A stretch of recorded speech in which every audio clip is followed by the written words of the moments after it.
you synchronize with me? You can be my everything, my everything. You can be my everything, my everything.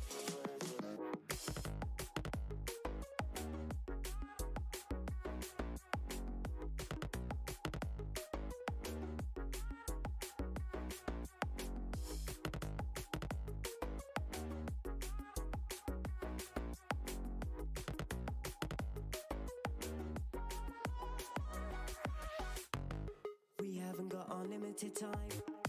Signs that and you get to your prime. We're falling for love, we're falling for lust, we're falling through everything. You see the summer's getting closer. We don't feel like we are getting older. So show me what you have to bring. I'll take you on the wild adventure if you want to go. We're locked in places, sing together. Please just let me know. Won't you synchronize with me? You can be my everything, my everything. You can be my everything, my everything. Won't you synchronize with me?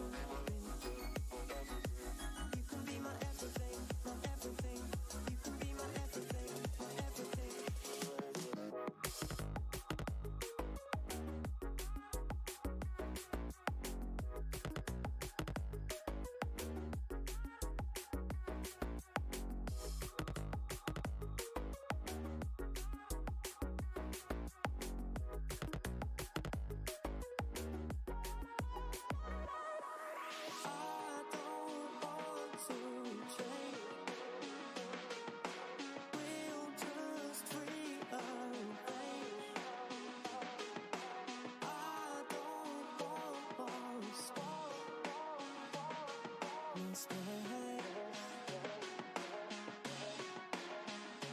Won't you synchronize with me? You can be my everything, my everything. You can be my everything, my everything.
can take your time. You can choose your words. Let me down real easy. Let me down real easy.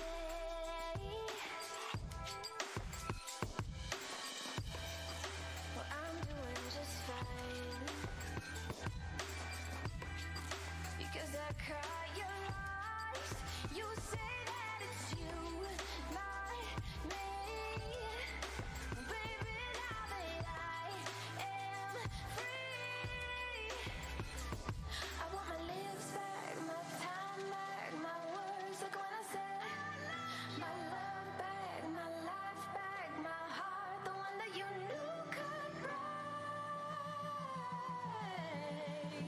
the one that broke with your confession.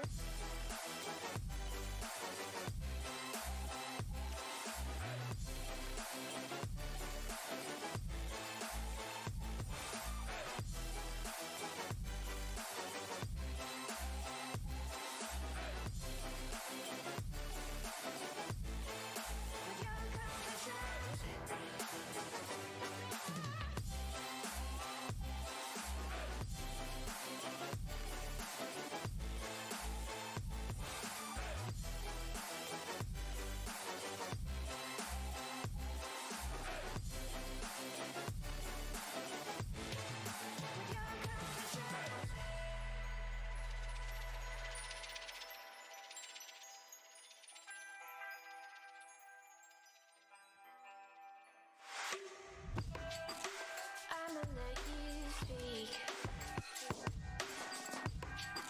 Let my silence reach. Babe, I'm real quiet. Hello, all, and welcome back to Reflex Championships.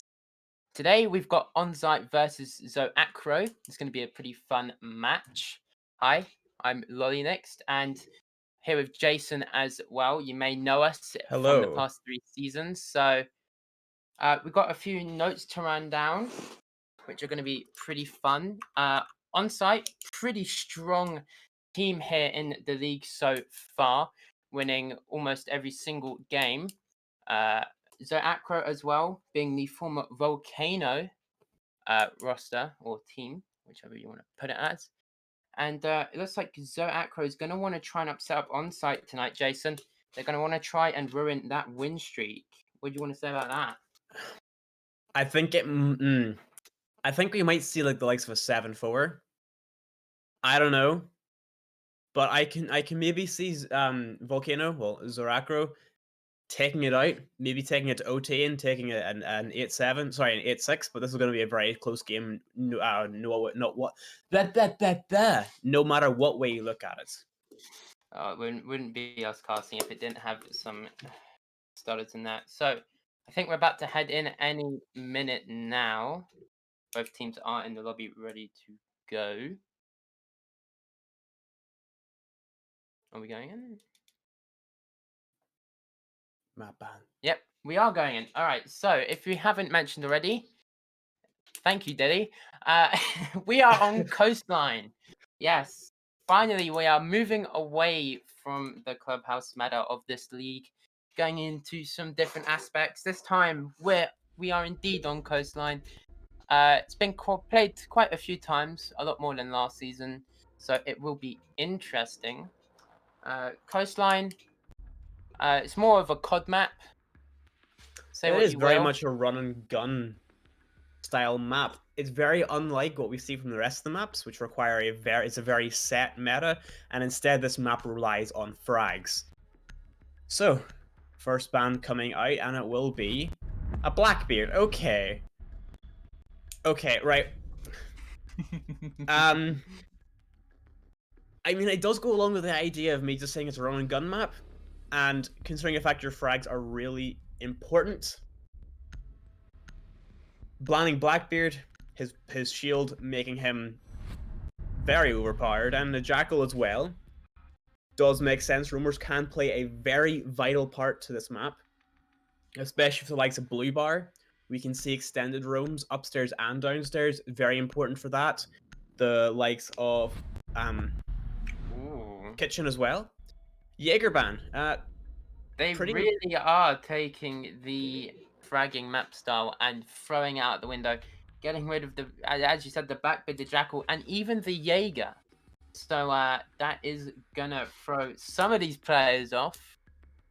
I can already tell that some of them are Jaeger mains. So this will be very fun to watch. Maybe a bit boring as well because you're not gonna have the running gunning Jaeger about on the map. But of course, Mirror also coming off. Of course, always being a powerful operator, getting it off the board is a safe bet.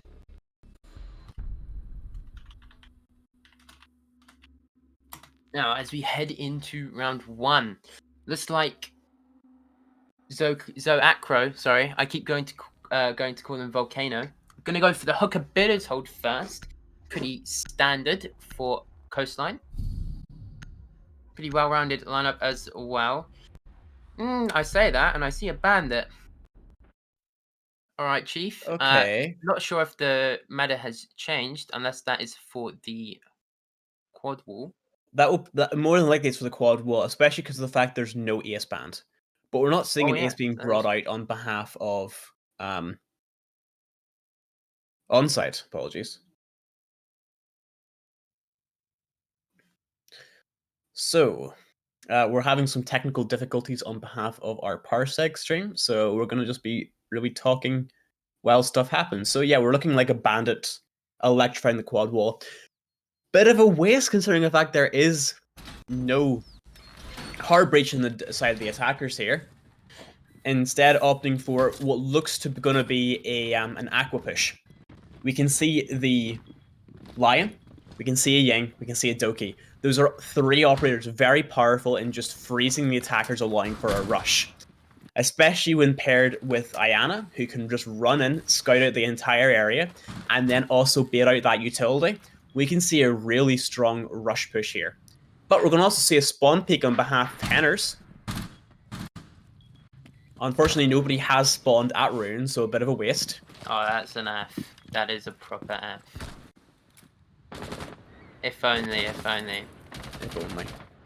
Well, attackers are indeed playing it safe, as you said, not spawning in those easily spawn peekable places.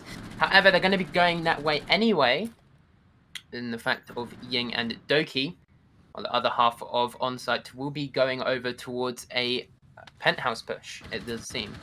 Line up top there, gonna be eyes from the sky. He's gonna be able to pick off anyone that isn't careful, such as the Doc. He's gonna be taking him down to a very dangerous amount of HP, but of course, as Doc is gonna be stemming himself back up.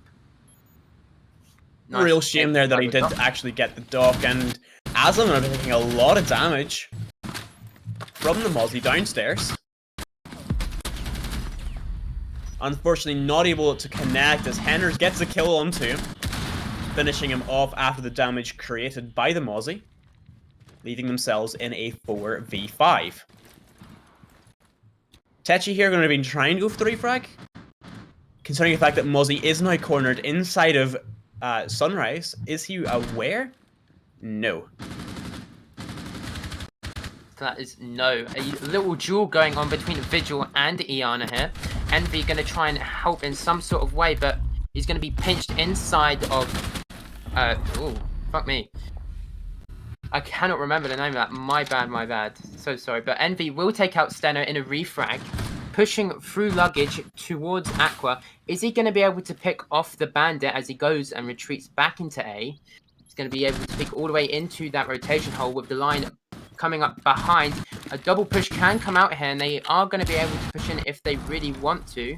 Doki around by Penthouse, sorry. As Orbit tries to shuffle in. Oh, a Nitro underneath. Almost takes out Orbit. He's got about 20 HP left, but Doc takes out Envy instead, as well as being able to down the line. Techi finishing off Diddy as he moves onto the Melusi as well, leaving just the Mozzie and Doc on the table. Orbit down, so it is going to be up to Techi to try and do something, but Orbit will now be finished off. A 1v2 as the Mozzie swings him, finishing off. That is an amazing looking gun skin. I Hmm. just noticed that. That is pretty awesome. That is, yeah, it is actually. Wow. Shows how long we haven't played this game in. Shh! Don't But tell them. You're not meant to tell them. Shh. We're just And we're going to be heading to kitchen as our second site. So, what used to be the meta was playing upstairs, normally playing a little hold inside of penthouse. As the main attack method is above, clearing out the utility, and then pushing from that service door. How's it changed? I don't know. We'll have to see. But we are seeing a calf pick. Okay. Okay. It's indeed overpowered. This is gonna be beautiful. Before. This is gonna be beautiful. But yeah, no smoke. That's probably the biggest thing I notice here. Instead opting for that cav, more than likely gonna be playing Billard's area, trying to be holding that side of the map. More than likely gonna be seeing a geo hole from the alibi. Peak, I swear to God. Come on, man. You gotta do it. You gotta do it. Come on. Look, two of the drones are going over there. There must at least be two over there. Come on. If this guy gets a spawn peak, I don't know what I'll do. I'll probably do something though. Jeepers, this team, to be fair, does indeed love their spawn peaks. Oh, there's no one there. Oh, but Malusi gets slapped from Envy. Peeking outside of Billard's window. Oh, so does the Cav. Goes for the same angle. Gets finished off as well by Aslan. This man is just slapping the spawn peekers this round. Rob may be able to try and peek one through bunker. Doesn't look like he's going to be able to get one though. There is two people trying to force him out though. Nacho goes out a bit too. Oh, and he gets Sammy. Sammy taken off the board. It's slightly evening up the battlefield here. On site, still a player up. Diddy though taking heavy fire inside of office. It is a 1-on, no, now a 2-on-1 duel. Aslan finishes off Diddy. Suspended getting the refrag though. Coming down to a 2v3 now. As this Mozzie and Envy still battling it out. Envy will reign victorious though, leaving just Suspended all alone upstairs inside of Hooker. Gonna see a nice little rotation here from into Sunrise, but still left himself in a 1v3 situation. Orbit going with the plant as Envy tries to contest the alibi. With two different angles to contest from, he's unable to win that gunfight as Envy finishes him off, getting on site that round. Those two early picks there from the spawn peak really helped out on site, and that's what really gave them that round.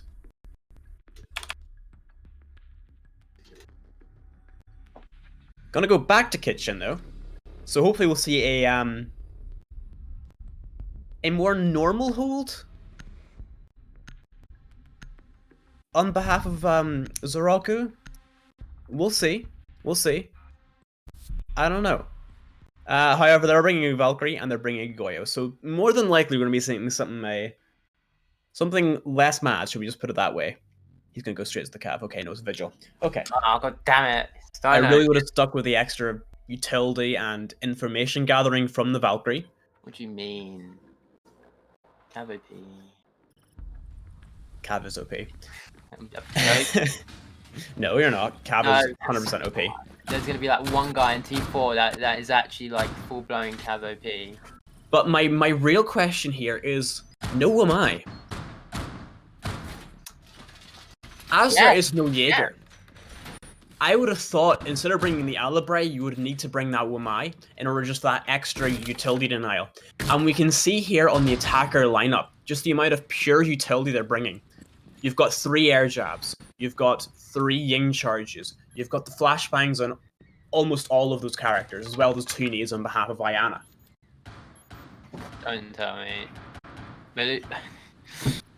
Melissi Swamp Peak going for a spawn peek outside onto main. There's Steino going towards ruins again. I don't think anyone has spawned main. I didn't see any. No, none of the icons towards main. I feel so sorry for Dilly. Each time he's gone to spawn peak, there's been no one there. Well, quick rollout from the Ash here. Quickly joining out full entrance. Oh! You cannot do Envy. You have to have someone watching your back. Suspended gets the run onto Envy. Dino clutching up behind onto Orbit. On site, already down 2 players. That is not what you want with 2 minutes left on the clock. Oh my. Hashtag drone in the chat as well from Suspended. Wrong person once again. They are now filling up the shoes of Envy. But Aslan will pick off Dilly though. Or inside of Blue Bar. So now left in a 3v4 situation. Onsite really need to pick up the pace, but Steno there with a flag onto Aslan, the main person who's been getting his kills these rounds. As Lion gets a refrag. Teshu with a double kill actually, leaving it now in an even 2v2 situation. With 1 minute 30 on the clock, this is looking winnable for either side. They do have the utility of the Lion charges and the Iana with the infinite drones. So, how will they plan to attack this? Gonna see the human drone walking into kitchen. Notices the two defenders, but with him being placed outside the map, is going to the information by the time they actually get there is going to be completely out of date. Just like my oranges. Good to know. Nade being lobbed in there. It's going to remove the Goyo shield. Goyo's already moved back though into service entrance, so it's not going to bother him too much. Also got that reinforcement to hide behind, as well as the rotation to peek through.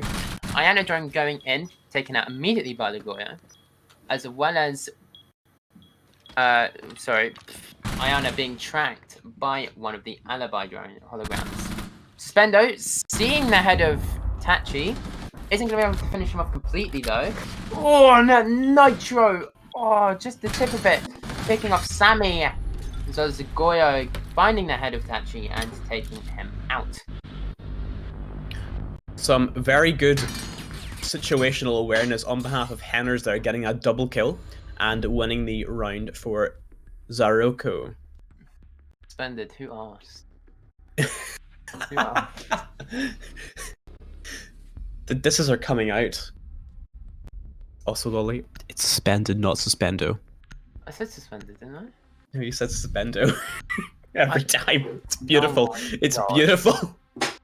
My question is, are suspended and suspendo the same person? Yes. How do you know? You're not on Twitter.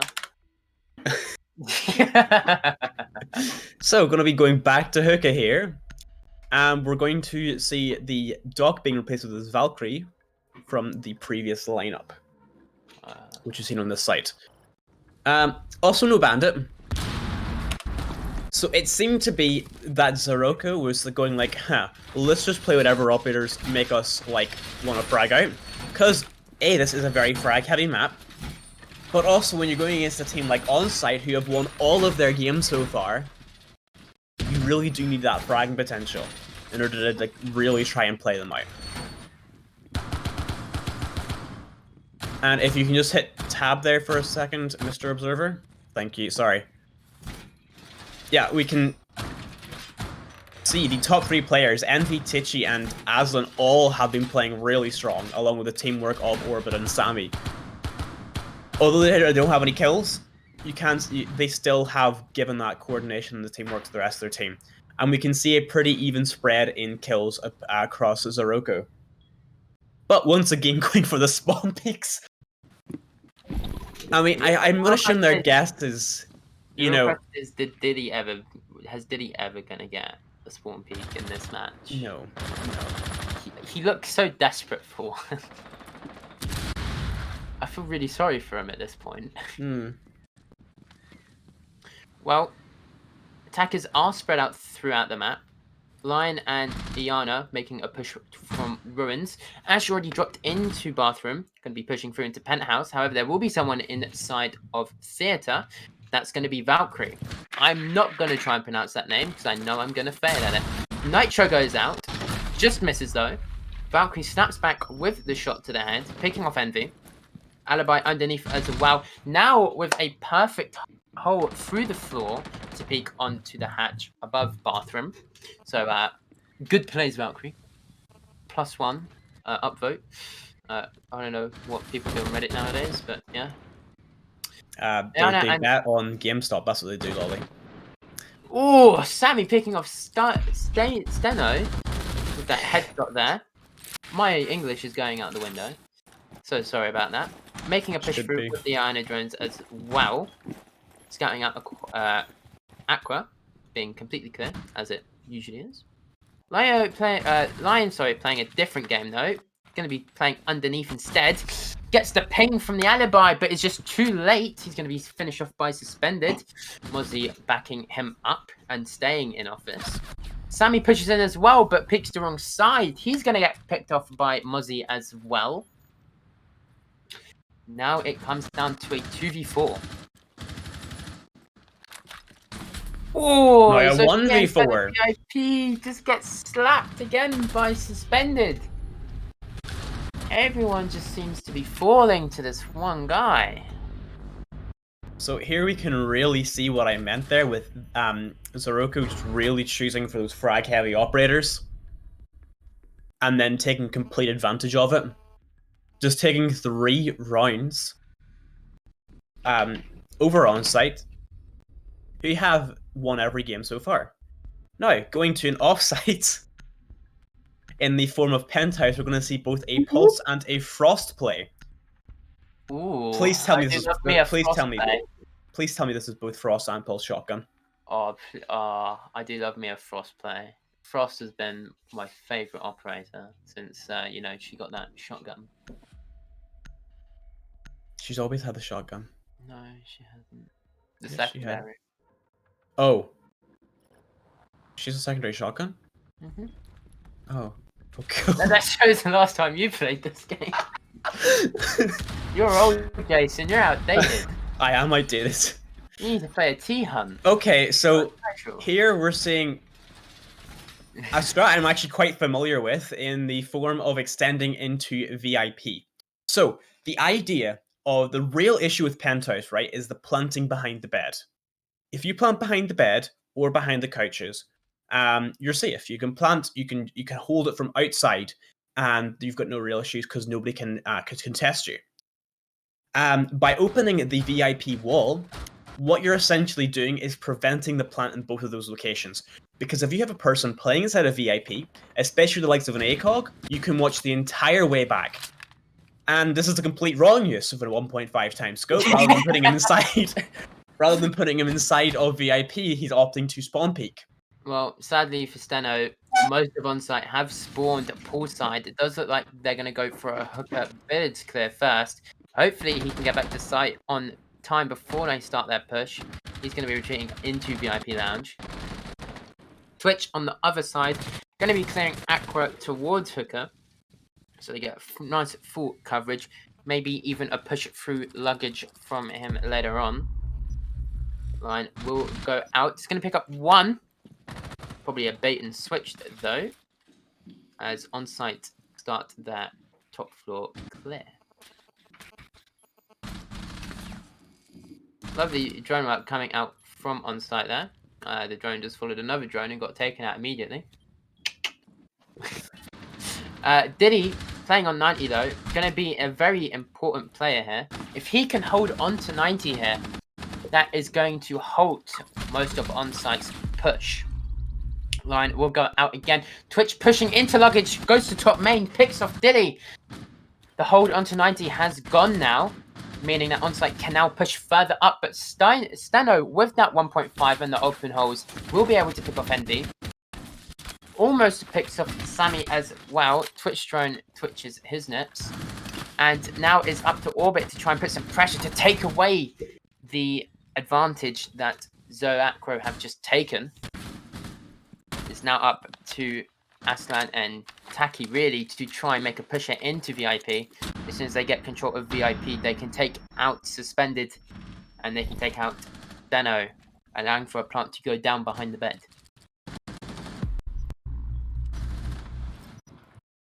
Orbit, though, having a different change of mind. He's going to go underneath. Not sure why. Leaving Tachi to go 8 mode. Picking off Rob. Sammy picking off Steno as well. Coming down to the Pulse and a Vigil left. Vigil not really moving much. He's going to be hovering around VIP, but as he does, he picks off Aslan, returning back to his spot. Coming down to a 3v2 now. 30 seconds coming down to the clock. Yellow pings as well, giving away the positions of Onsite. And I'm sorry, is there one? Yep, it was. There was one outside of Penthouse. That was Orbit. He's going to be taken down by the Frostmat and finished off by Pulse. Pulse is going to have to try and hold off both angles, though. Tachi and Sammy looking to push it in. Tachi goes for the push in. Going to be finished off by the Pulse, though. Now it's just left up to Sammy. He's going to have to try and do something here. Suspended and Henna's holding on to Theatre with their dear lives. Going to be able to pick up the round for Zoe Acro. Very well hold by Henners there. Very well. With Pulse, with the worst gun in the game. Thank you, Canadian. But we really seen there a really creative hold on behalf of Zorako there. But unfortunately, Onsite did not notice the inherent flaws of that hold and didn't attack it, and instead opted to attack the direct way that they wanted it. Ape mode. We seen the use of the Pulse coming in perfectly there, watching luggage. We seen the operator at 90 holding the long angle. They did get good picks, and that let them actually have the man advantage and potentially win it. But whenever they split up and didn't properly attack and instead just opted to go alone, that's when we seen their attack really start to fall apart. But anyway, we're going to be moving back down to kitchen here. We're going to see a Capcan, actually. Okay. Interesting. Oh, Capcan's got some thick thighs. I just can't lie. The main point of bringing a Capcan is denying rushes. But we haven't really been seeing any rushes from Onsite. But another thing that it can really take advantage of is poor droning. And Onsite haven't really shown extremely strong droning. Well, you say that, but Capcans can also prove quite vital. They can give off sound indicators. So let's say they were back at Penthouse. If they'd brought the Capcan, they could have put Capcans inside of luggage, top main, inside of Aqua. And when Onsite are getting rid of them and they're making sound by obviously shooting them, it's going to tell Acro, there's a guy over there, or there are a few guys over there. Make sure we got someone focused on it. But because they didn't have that, it did allow Taki and Orbit to push in, take out Dilly, remove the presence of 90, and be able to push into Theatre, where of course Pulse was waiting with the worst gun in the game, and managed to take them both out. So, you know, Capcan does have his uses other than rush denial. Understand where you're coming from, Lolly. Shockingly. I know, it's like I've got 2 IQ. It's an improvement from last season. Well, Onsite being very cautious this round. A lot more dronage happening. Steno is upstairs though. Suspended and Orbit both getting killed for themselves. Picking off Diddy and Sammy. Sammy with the question mark there. I'm pretty sure he's not sure how he just got downed like that. But, ooh. You're bad from Suspended. Calm it down, boys. Aggravated language and Steno! Oh my, I can't believe he just missed that. Steno with the double kill run out. Envy picking off Rob as a possible refrag there to even up the score. But it is going to come down to a 2v3 in the end. So, if they are able to pick off Steno, which they might be able to, but Legion with the run out from the bathroom there, going to be able to spray down Envy inside of Sunrise Bar as he picks off Suspended as he goes for the swing. Hearing a one onside of Cool Vibes as well. Oh, Envy! Envy and Tachi! Tachi, you can't just run past that when he's holding it like that. He's going to be able to pick him off, though, with the bait. Now down to a 2v1 against Legion. But he's not going to be paying attention and is going to allow Envy to finish off the kill after picking up his good old buddy, old pal, old friend. Very well played from Envy there. Almost getting the ace. Unfortunately, it was stolen from him. It's a real shame.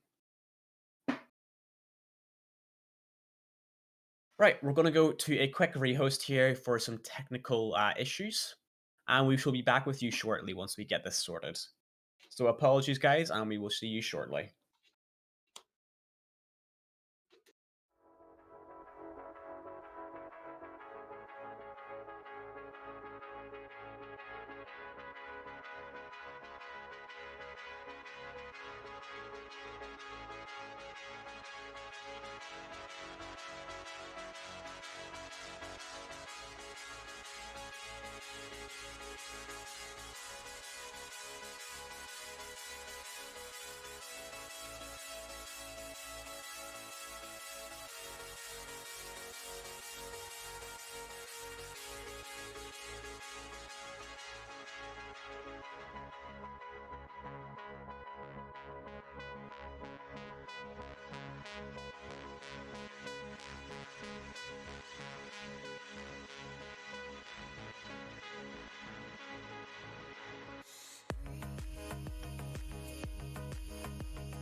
far from home, no place to go, but I don't feel cold.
Welcome back, guys. Sorry for that quick delay. We are now returning to the game. So, we have switch sides. Gonna see a Zeraco attack now and a on-site defense. But Hookah Builder is going to be our first side here. And I'm curious to see what they've got in store with the double French combo. Melissa, Valkyrie, and Mozzie. So we're seeing some severe player and intel denial in the form of the Melissa and the Mozzie. But I'm curious, are they going to offer a spawn peak strategy much like Zeraco? Or have they got something else in mind? Well, I mean, they have got the French brothers in tow, so you never know. My rhyming skills today are on point. That's debatable. Is it Rook or is it Doc who lost their ACOG? It is both of them. Oh. Oh, okay, cool. However, I think it's Rook who has a 2 times, I believe. Oh no, we'll see. We'll Quote see me on it. shortly. I believe that you can equip the 2 times for Rook. But Doc is only a 1.5. Oh, brother. How? I didn't even see a clear view on that. Where was he peeking from? Sunrise. Oh, my bad. I thought he was inside of a garden there. My bad, my bad. Well, as you can see, Zacro not slowing down after the side switch and the little pause that we had there. Still pushing with the same energy as before, sorry. Bit of a higgledy-piggledy here. I think my side has just died for a second. It's back now. But anyway, sitting with a 4v5, and we literally just seen the intel denial really coming into play, denying any intel of Sunrise. Tetchy with a kill onto Steno, and Orbo with a second kill onto Rebutson, now leading the sides in a 4v3. Ayana spots the 2 players inside of Billards, but unaware that Tetchy is inside of Billards. Gonna take a kill off Suspended, but he's gonna get refragged immediately by Dilly. Finally getting a kill, and leaving themselves in a 3v2. 1 minute 20 on the clock, and with his fuser on hand, it is very possible that he could plant. There is no real plant denial, apart from the 1 Nitrocell in Sammy. What is Henner's current location? Okay, now rotating around to support his teammate. I am curious to see what the plan is on behalf of Zeraku. Yeah, I'm surprised to see no real flanks coming out on behalf of Onsite. But Henner's unfortunately losing his gunfight to Envy. The frag man, leaving Dilly in a 1v3 situation with 30 seconds on the clock. Can he clutch this out? This is the main question. With the holes in the wall that Mozzie's using, so looking unlikely, because he does really need to get that plant down, or he has to 1v3 this, and unfortunately not, as Sammy swings around and takes the head off Dilly, giving the round 2 on site. Did you see any of that, Lolly? No, I didn't. That's delightful. So, going to Kitchen as the second site on behalf of Onsite. Gonna once again see the duo in the form of Rook and Doc. Hey, I fixed it. Alright. And finally seeing Ace in play. Oh, yes. This entire time, no Ace, and now we're seeing Ace. But Ace is debuffed, and he's, like, crippled now, so... Still, in my opinion, this is one of his best maps. Especially on that back wall. The back wall of Billers, that is. But Kitchen it is. I am very curious to see how this round goes. We're seeing a pretty normal defense coming out on behalf of Onsite. Nothing just as wacky as that previous penthouse hold on behalf of Zorako. It's definitely something else. I do really enjoy seeing pocket strategies. I mean, we've seen some wacky strats in our time. You mean I've came up with some wacky strats in my time? Well, you've made some, and we've seen some, especially on That's very casting. true. We've seen some really questionable ones. That's very correct. But we're gonna see finally the sort of bunker hold I have mentioned before in theater. Normally what you do there is add an additional reinforcement to the other side of the penthouse wall, as well as a deployable shield, along with Jaeger ADSs or Romai charges, and you can really bunker down there, preventing any real attack from above. And that especially works particularly well if you have a smoke playing inside a bathroom, as he's still particularly safe to play there if upstairs is not defended properly. Do you know what's a real shame? What is? The Legion's 1.5 was removed.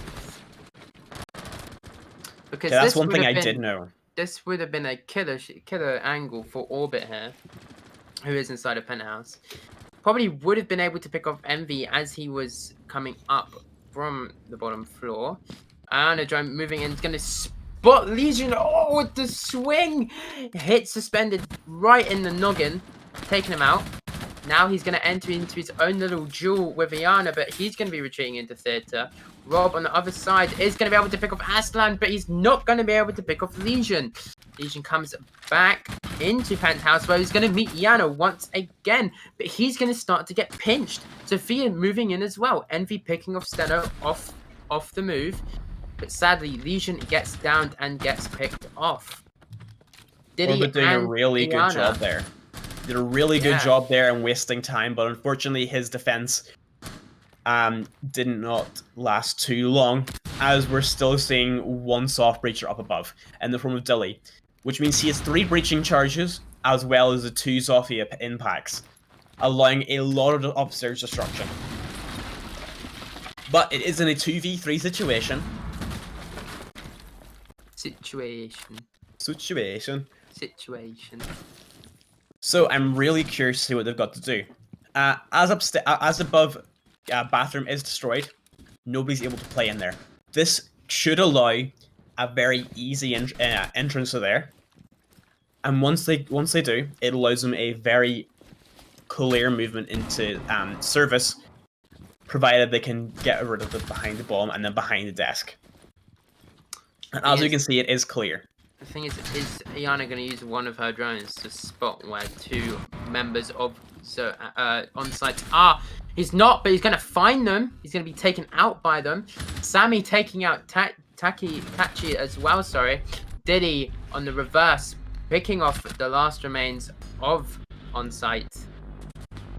That was a very confusing last few seconds there. Very well played from Dilly there. Shockingly. I was expecting really to go behind and just immediately plant. But opting for the frags is a bit of a riskier move, and it seemed to have paid off there, giving them the round. I mean, as we said, this is very much a pod map. Yes, very much going for the frags. Thought we were going to see a Tachanka pick, unfortunately not. Instead, opting for the bandit. 6 pick. Wow. Either. On-site makes up 3 rounds, and we go to overtime. Yes, there is overtime this season, if I'm correct. Yeah. Yeah, because last time we had draws, and that was a bloody nightmare. But Zoacro only need to get 2 more rounds. 2 more rounds to win this out. On-site gonna need to grab back those 3 rounds, take it to overtime. Because at this moment, Zoacro are looking to finish off On-site's win streak. I think this game can go either way. But it all really depends on how On-site decides to attack this and how On-site decides to defend this and Zorako decides to attack this. I don't know, Jason. They already ruined your prediction of a 7-4. Didn't say what direction, my guy. You said 7-4 on site to Zoacro. Shh. We definitely don't bet on teams. I only put £300 down. Okay. We don't. In all We don't seriousness, at all. we don't. Because I know Although- someone's gonna take that way too seriously. Yeah, these Wow. matches are rigged, guys. It's Acro pushing in, 3-man push here, into surface entrance. No real presence here apart from the one guy behind Bomb B. And that's going to be Muzzy. He's going to be able to dish out some damage onto Rob. Oh my god, the Nitro from Sammy goes out as well as Tachi picking off Diddy and Rob, but Ash being taken out. What is going on here? The angles are just there and then now they're not. Oh my god, Steno getting a double kill and Nate going off and killing off Sammy. And it's a 2v1. What is going on? What just happened? the What hell was was that rise? Is that That even was a round? That was a bloodbath. That was what that was. So basically they rushed through service and then everybody died. On both sides, that is. Okay, cocaine's a hell of a drug. It seemed to have worked out as it has at least guaranteed Zorocco the OT one more round to win. So how is Onsite going to react to this? What are they going to do to really try and pull this back? They are on the knife's edge here. They do If they lose this round, they have lost this game. They do a back. They're grab them, swing them around, smash them against the wall. You know what? I'm not even going to question Oh, you it. meant in game? Yes, Lolly. Yes, I did. Anyway, going into this round here, we're going to see Hookah Billards, the standard site, being played, and we're seeing. Yeah, the only real addition, well, change we're seeing here is the removal of the dock in place of the Legion. We see how useful Orbit was on that Legion beforehand. Seen how powerful he was in denying and holding upstairs for 1 minute 30. Here, Legion can be used to hold cool vibe stairs to a pretty good consistency. Oh, look at that scoreboard though. Envy going 10-6. Oh, but Henna's going with 14-4. Oh my, Steno not that far behind. That's a 3.5 KD. Is it? Yeah. That's impressive. Actually, that's really impressive. Henna's woke up this morning and decided he wanted to win. He wanted to win. Suspended a bit late, but he's getting there. Bit drowsy. Just sleeping in as per usual. Yes.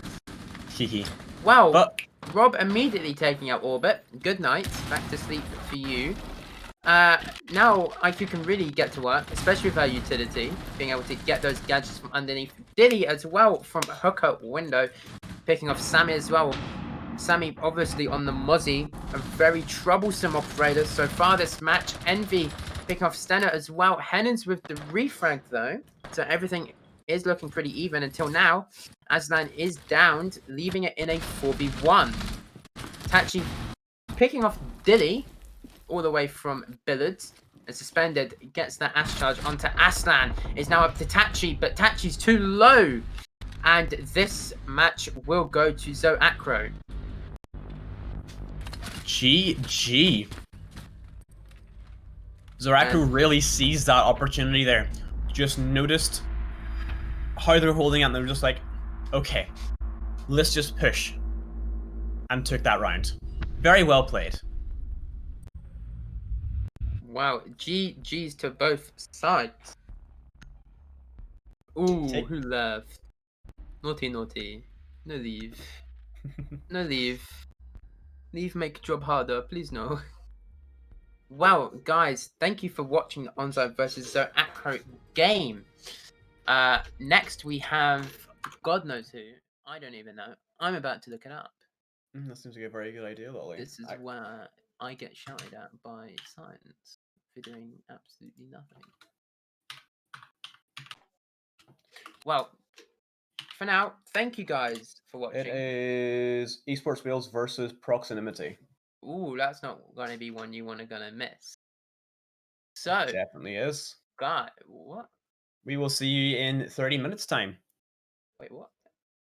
What? What? Okay, yeah, we'll see you Anyway, in see you guys later. Bye.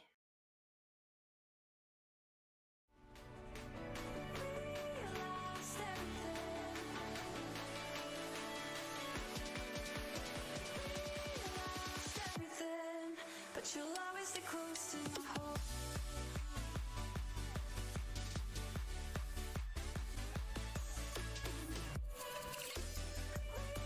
Lost everything, but you'll always stay close to my heart. You'll always stay close to my heart.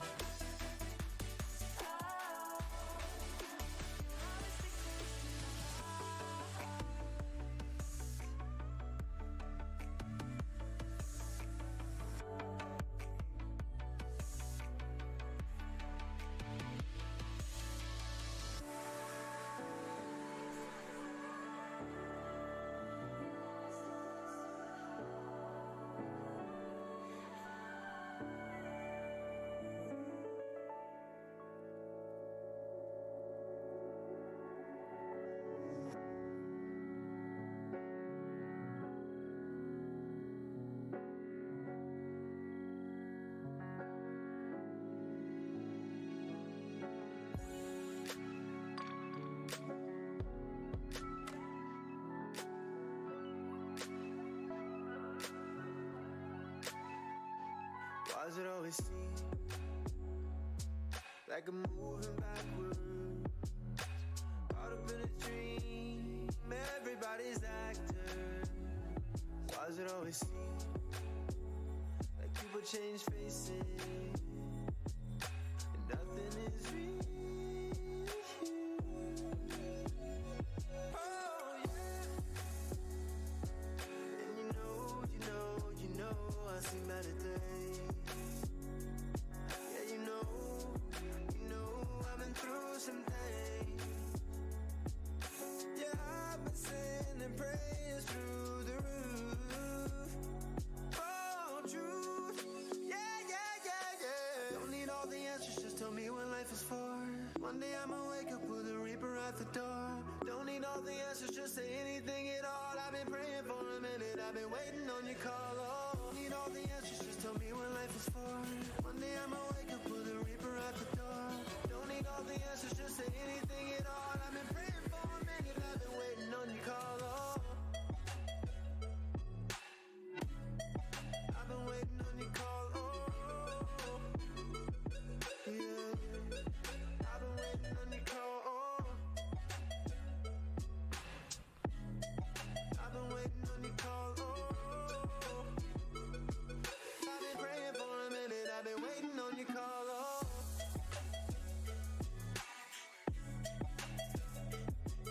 I've been waiting on your call. Oh, yeah.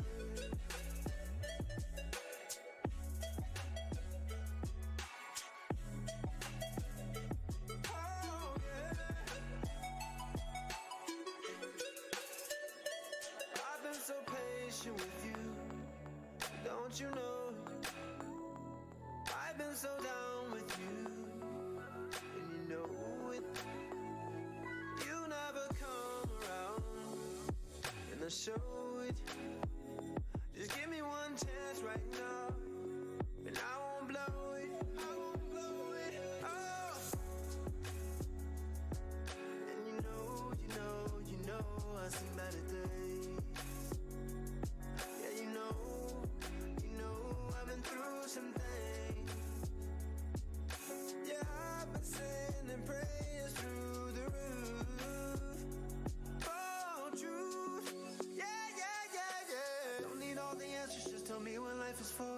One day I'ma wake up with a reaper at the door. Don't need all the answers, just say anything at all. I've been praying for a minute, I've been waiting on your call. Oh, don't need all the answers, just tell me what life is for. One day I'ma wake up with a reaper at the door. Don't need all the answers, just say anything at all. I've been praying for a minute, I've been waiting on your call.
I'm lost and numb, cold to the touch.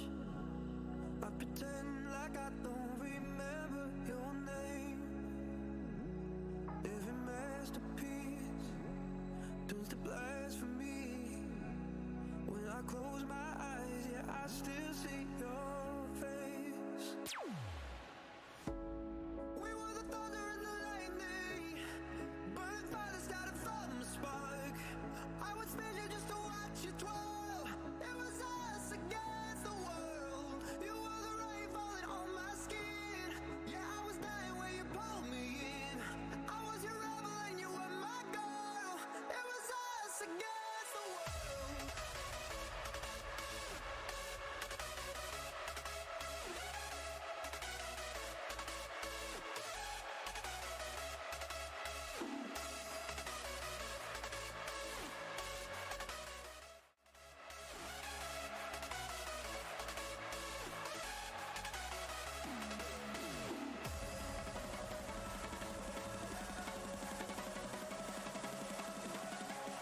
I was your rebel and you were my girl.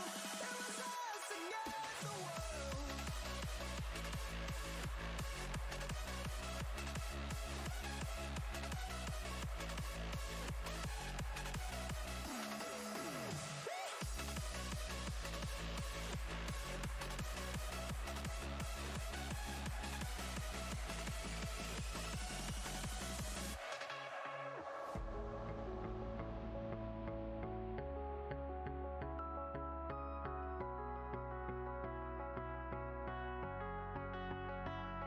Yeah, I'm pale gray, all dust and fade. When I call for you, all I hear back is pain. Every song must end, even diamonds fade. When the darkness comes, I count up my mistakes. We were the thunder and the lightning, burning fire that started from a spark. I would spend you just to watch you twirl. It was us against the world. You were the rain falling on my skin. Yeah, I was dying when you pulled me in. I was your rebel and you were my girl. It was us against the world.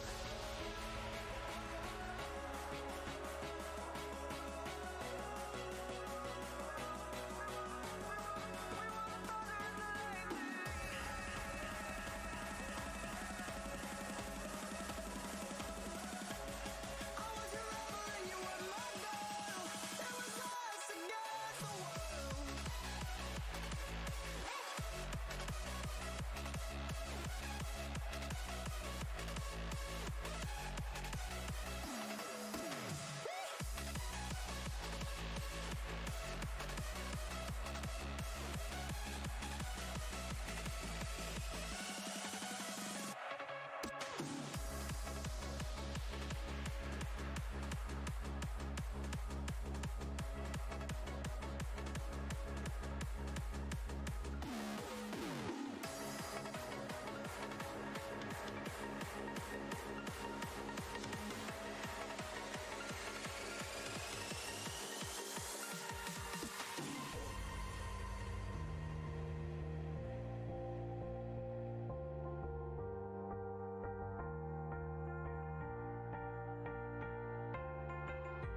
I had the roses, but never your heart. I lived a dream, now I'm in the dark. Oh, 'cause you ran away and took my life, and so ripped me to pieces. Just let it all go. My heart was on fire, but you let me burn. You got me wired, now there's no return. No, you took my heart, you took my soul. Rip me to pieces, let it all go.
was on fire, but you let me burn.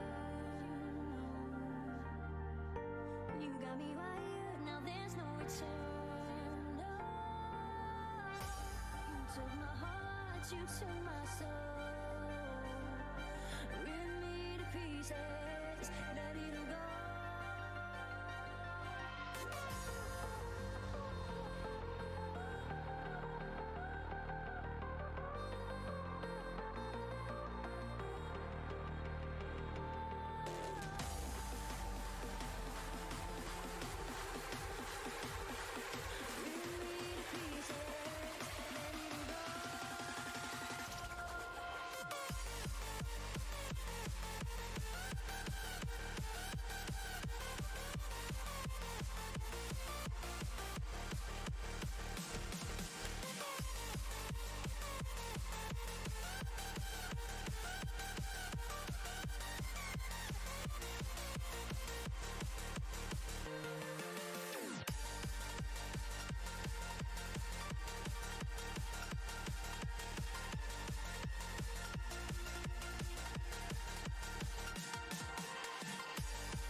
Insomnia keeps me up at night.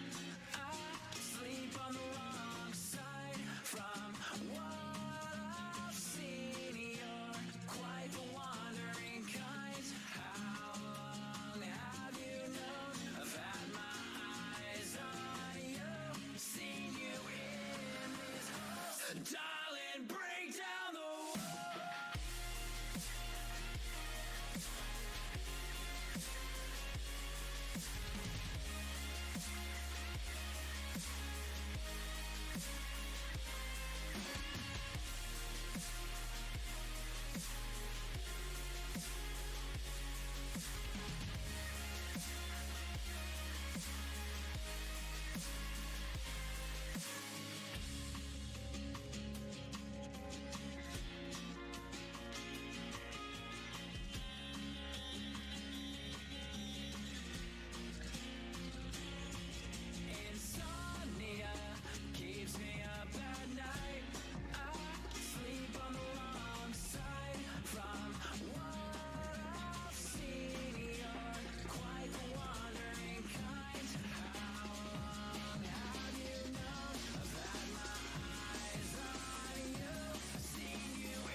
look in my eyes, tell me what you don't know.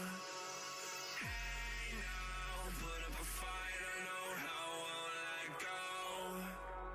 Hands out to the sky, we reach for tomorrow. Break down, look at your life, why you wanna be known. Head down, look in my eyes, tell me what you don't know. Hey now, put up a fight, I know how I won't let go. Hands out to the sky, we reach for tomorrow. No, we don't wanna die, we'd rather be alone. Are you the animal, cannibalistic missile, crashing all around? Are you the animal?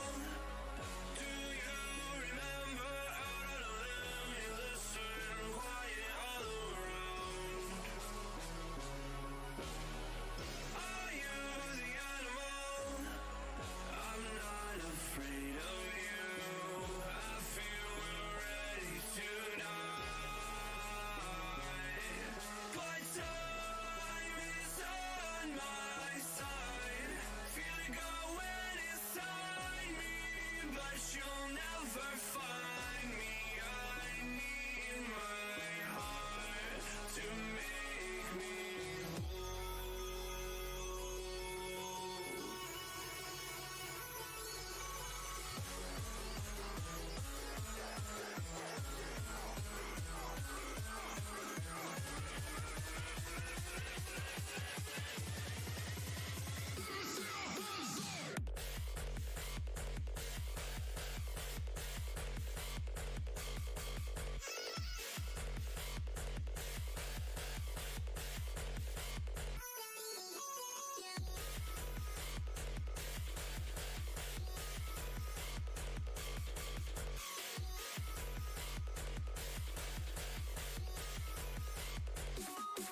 Hands out to the sky, we reach for tomorrow.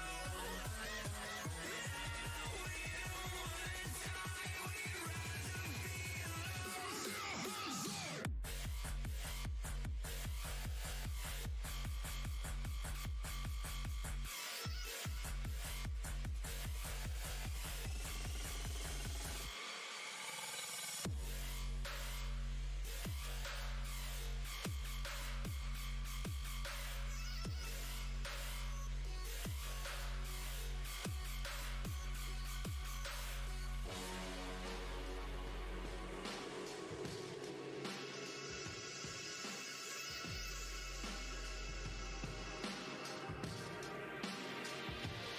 Moving down to LA, to the land of opportunity. My grandma thinks I'm crazy for giving Hollywood a piece of me. I'm holding my head high, act like the world's mine. I didn't come for nothing, and all I know is I can't let them see. I got no idea what I'm doing. Take it all till I make it all the way. I've been winning, I've been losing, but you're never gonna read my poker face. Take it all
they got no longevity in the game, they got no straps. No longer social in person, they live on social media. So social skills are not working because they live for likes. It's all a make-believe world, but they love living in a bubble. Stay scrolling and reading all the BS you type. Just for attention, a couple shares or a mention. It's meaningless, but it's like nobody wanna deal with real life. I spit that real life, say what's on my mind.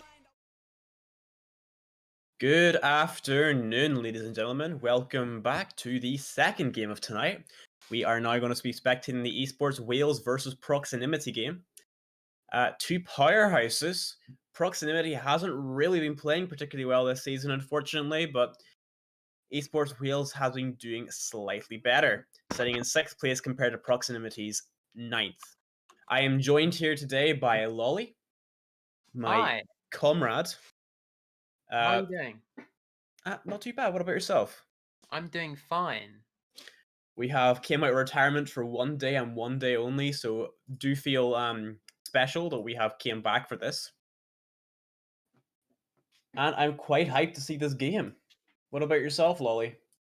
Well, I mean, seeing how Proximity were one of the big three, I guess you could say, last season, it's going to be interesting to see what they're going to be able to do to do now. I mean, as you said, they are quite low on the scoreboard at the minute.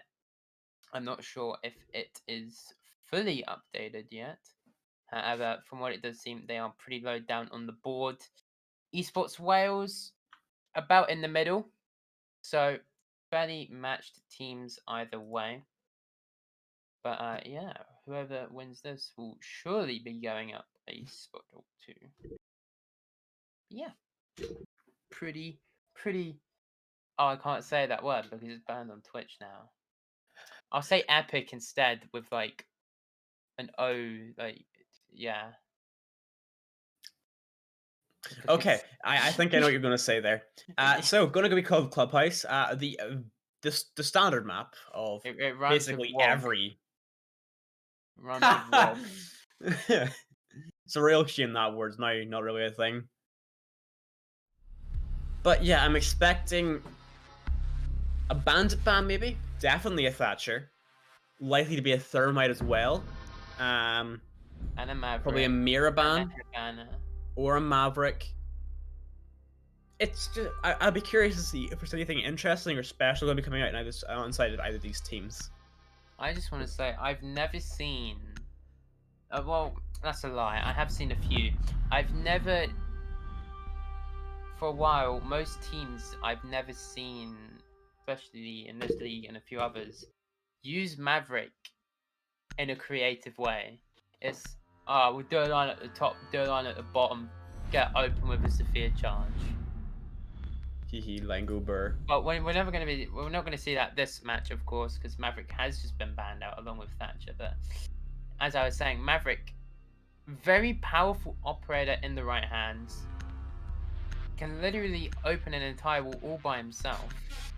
No need for some stupid Sophia impacts, because he's American. Kai ban's pretty powerful, mainly for basement.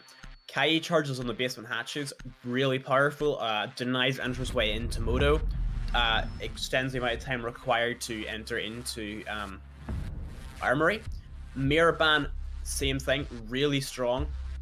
Not really on, this is not her strongest map, but she is pretty strong on this, as she is across the board and everything, especially powerful on Gym. We can see on the shower wall, the mirror window there, shuts down the jacuzzi wall for an extra 30 seconds to a minute.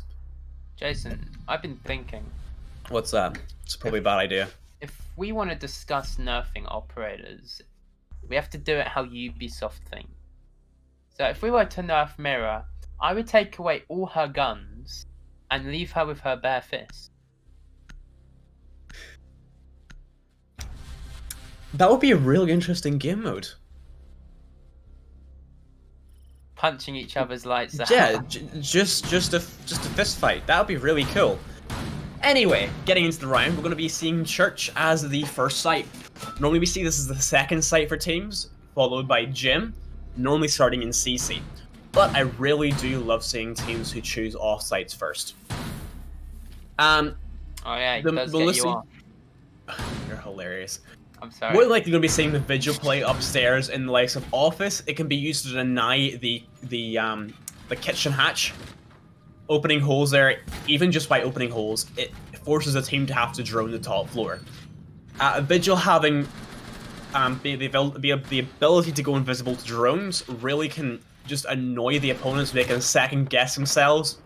Especially playing on the first floor, his ability can affect the second floor. Can really annoy teams.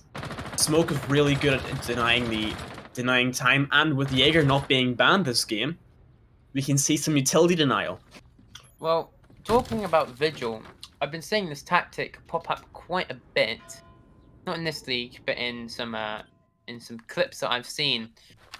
We won't be obviously seeing it here, as I'm not sure Kurt's... Oh, we're definitely not going to be seeing it, because Kurt has just been taken up by Zeexy, pushing into Billards. But what I was about to say is, Vigil upstairs, he can jiggle press the activation button for his cloaking thing from the cameras, from the drones. And how it creates that static around the camera, he can use that to throw off attackers. And I've been seeing it pick up more and more and more. And it is pretty amazing how it can really throw off some attackers. But of course, as I said, we won't be seeing that there, as Cut has been taken out quite quickly into the round. Vigil, you don't really want going off, in my opinion, that early. You want him to stay upstairs, try and... The main thing is it's gotten rid of all worries on the behalf of the attackers. Yes. You normally see a 4-1. So one person roaming, 4 persons on site. Now that they know that the one roamer is dead, they can go, okay, let's just all focus on the site, and we're seeing this already. 1 minute 20, destruction going all around here on behalf of Broker and the Habana. Nice little impact trick coming out on behalf of Esports Wales, just denying that Habana charge. Twice, actually, well played. But unfortunately, that is them out of impacts. Gonna see Element pushing up inside of Dirt, not being held by anyone. Kind of a bit of an oversight on behalf of Esports Wales, as it is allowing the Ash to push in further. Is Rear Arsenal open? Can we... Yeah, Rear Arsenal is fully open to just be rushed. Smoke and Valkyrie are paying no attention to Dirt. They are all focusing on the hallway there.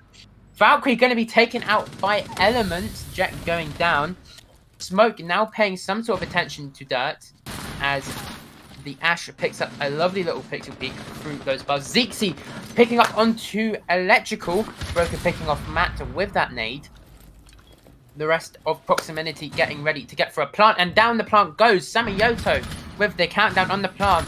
Malusi fully unaware of Ben sneaking up behind. Element picking off Ben, and oh my, Element going in for that triple kill. I think we can really just compress that round into just LA there in Dirt. Yes. The oversight on behalf of Esports Wales there really allowed Proximity to just push in through the rear of Arsenal, and that just completely disoriented the defenders. They were being attacked from multiple different directions at exactly the same time, and they didn't know what was really happening, and we just seen them all getting picked off one by one, allowing Proximity to take that round. I'm not quite sure what was going on with Esports Wales there. I mean, maybe the Valkyrie looked at Dirt, saw that the barricade was opened, and I'm not sure. Because if I was him, I would move into more of a defensive position. Maybe he asked if his teammates did it. Maybe they said yes. Not quite sure. But there was definitely a hole punched out in that barricade, and I'm really not sure. We're going to have to probably find out afterwards what the Valkyrie was going through there. Because I honestly think the Valkyrie could have turned that around if he had focused a bit more on Dirt. He could have completely shut down Element. But anyway, heading to Jim here, seeing a pretty standard defender lineup here. We're seeing the castle being brought out.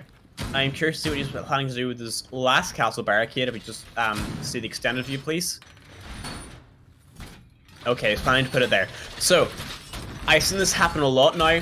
The extended bunker into cache. Same idea as the theater extends in Coastline. It's not particularly safe to be playing on site. You can play in a different area close by, allowing you to hold on to the site better.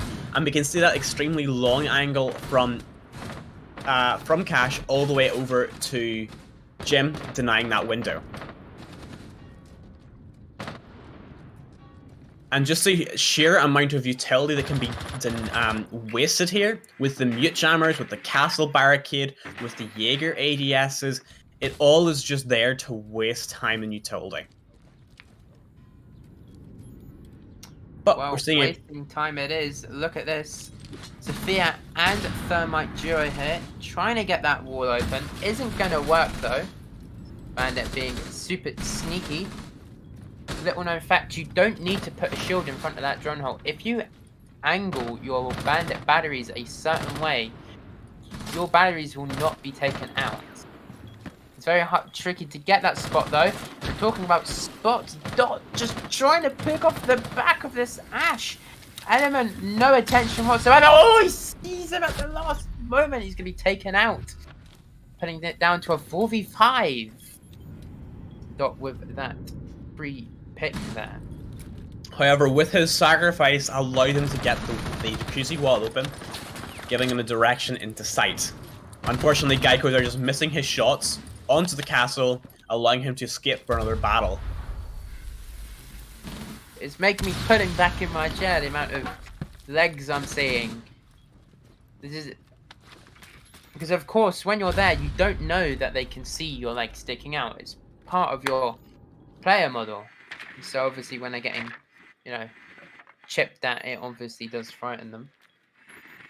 But also, it's a great indication for them to skedaddle the hell out of there. Sledge will be pushing the head me. off. Yeah, look at that. Oh my god, getting the double kill. Samiyoto again going for the plant. Not sure what Broker just tried to pick out there, but he's going to be able to down the Goyo, finishing him off. Oh, and there goes Matt as well. Now here is a proximity we know and love. Ruthless efficiency. Getting the plant down and denying anyone from even attempting to even look at him. So, Church and Arsenal once again, hopefully with Kurt not dying early. Him dying early was a serious hamper to their defense. And it'll be interesting to see what they're planning to do with the Pulse and the... Okay, so we're going to be seeing a 2-1-2. Yeah, it's a 2-1-2. Pulse OP. Pulse OP. So, also referred to as the SSG strap. Two people upstairs. One person on first floor and two people downstairs in basement. And we all know how to counter that one. You rush site. Yep. You rush it before the Mozzie and the Mute have any sort of hope of getting back to site. This strap works pretty well, but only if your team has A+ communication. Yes. And that's the serious thing. Do the teams have proper communication in order to pull this off properly? And in Tier 4, most of the times, it's no. It requires people who have spent hundreds of thousands of hours. Sorry. Well, not hundreds or thousands of hours getting their communication down, getting their teamwork down. Hang on, Jason. I'm pretty sure most of the people here have spent at least 1,000 hours in the game. I don't want to be that guy. Yeah, I have as well, don't worry. But I'm meaning in drills. Working on teamwork. And it's not a fault of their own. Everyone doesn't want to spend every waking second of their day on this game. Wake up, honey. Time for your Rainbow Six Siege drills. We're doing the SSG hull tonight. I'm so sorry. But then I'm not. So, no presence is being made above from proximity so far. They have got an Ash on top of Archives hatch and moved it over towards Gym window. View inside of bathroom, of course. We're over by Red. Taken out though. Element takes out Jet. That's going to free up the west side of top floor. Mozzie now going to be wanting to push further back into sight. Not going to want to be too aggressive. He's just there to waste time. Speaking of wasting time, Kurt nades himself. Not sure about that one. Beautiful moment. Beautiful moment. He does lower Zeke to a very dangerous HP. So not all is lost. Loving the new thing with Habana now, being able to change your way you execute your pellets. That is something I've always wanted, even though I rarely play Habana. But now, Proximity are starting their top floor destruction. Can we have a... Oh, I'm sorry. Mozzie didn't make it out alive. Yeah, just leaving the defenders in a 2v5 situation. I honestly thought he got back to site. But with that loss, leaving only Castle and Malusi, they're going to have to work on top performance now. Just to stop them from pushing in. Stop them from pushing in. Stop them from getting a hold. Geico, though, has a different idea. He's pushing down. He's going to pick off Ben. Matt all alone inside of Church now. He's got to defend against 5 people, but he turns around at the wrong time, giving Geico another kill. Very well played there from Proximity. Speedy McSpeedster. Not the rush attack we were talking about, but still a very methodical attack on behalf of them. Pushing from the top floor down, clearing everything out, and preventing anyone from flanking them. Well, I think what went wrong there is 1, timing, and 2, the timing with the Mozzie. Just Geico coming out of stock at the same time that Mozzie's trying to get back to site, that is when Esports Wales slightly went downhill. If that Mozzie got back to site, and if it wasn't so poorly timed that as soon as he turned his back to go down blue, that Geico comes out and just is like, oh, that's an enemy. I honestly think that Esports Wales could have at least held it until the 10-second mark, and then from there, who knows. Anyway, going to the strongest side on this map, at least it was whenever we were originally casting, CCTV. And we're seeing a pretty... Bro, the new meta is bar, bro. I'm joking. Oh, I'd love to see some bar play. I'm still hoping for a bar play. Yeah, we're seeing a pretty standard lineup here. Only thing really missing is Wamai. Wamai seems to have been falling out of favor in the way of teams. Yes, we brought every single round no matter what, and now he's just dipped. Well, dipped just like how effective Jaeger's ADS is. Oof. I don't even know what's happened with that thing anymore. Don't make Jaeger cry. I honestly don't know what has happened to his ADS at this point. It is what it is though, and I'm gonna be honest. Most T4 teams don't know how to push this site. Because what they end up be a really hard site to attack. What they end up doing is what ends up happening is it happens in the defense. The players on defense get a bit too cocky, and then they slowly fall one by one, allowing for openings. Then the attackers push in.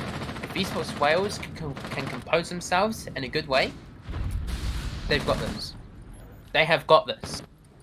And it does seem as if they are super composed right now. Mute noticing that there's going to be a presence inside of Archives and on Jacuzzi Wall, pushing back. Element though, picking off another unaware Kurt. Kurt really needs to work on his timing. Probably only, I don't want to say game sense, because I don't think that's what's going on. I literally think he's just getting timed at the wrong moment. But, as you can see, Mute has pulled back to site. Didn't need to push too far. Noticed that there was going to be 2 people pushing. Probably heard the hatch open, and then the Jacuzzi Wall open. Pulled back. That is how you want to do it. And now it is just a waiting game. It's a game of attrition now. Because remember, you are not the attacker, you're a defender. You either kill them all or you just waste their time. And this is what Esports Wales is currently doing. They're just wasting as much time as they can. Not making a move, not getting too cocky. They're like, we're comfortable, we've got our sights lined up. Just wait it out. So that's going to put a lot of effort onto proximity here. They're going to have to need to do something. They have got a split push about to come out of what it seems. So as Samayoto opening up some extra sight lines. That nade as well, just barely missing, just hitting it before the wall opens. Jet as well, with that 1.5, being able to pick up Samayoto's head. Well placed Nitro there from Jet, taking out Broker. Now leading him in a 3v3 after Element takes out Dot. Now, that is garage clear. Now the only 3 left defenders are on white stairs and inside of Cash. And the attackers are aware of this, just collapsing upon the site. Geico gets a kill onto Matt. Finishing it off, getting a second one onto Jet. Gives proximity. My God, Geico, rounds. calm down, bro. Man is going ape mode. Look at that, monkey mode. Even Geico himself is confused, just going like, what is happening? What am I doing? Random chimp event. You okay? No. Socially and morally deprived. That is indeed correct.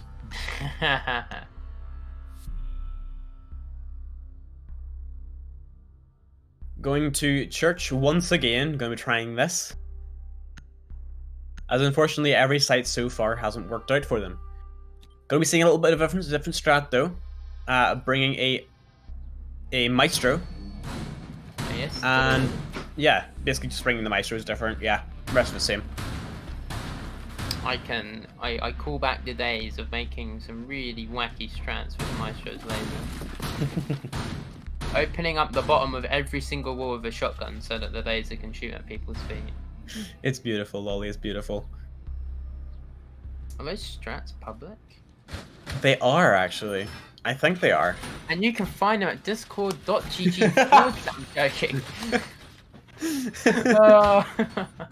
Oh, I hate us so much. Oh, that is definitely it. But really, what I would be trying here is esports Wales. Maybe putting an extra 1 or 2 people upstairs. I'm gonna be seeing this with the Jaeger. You really think an extra 1 or 2 people upstairs?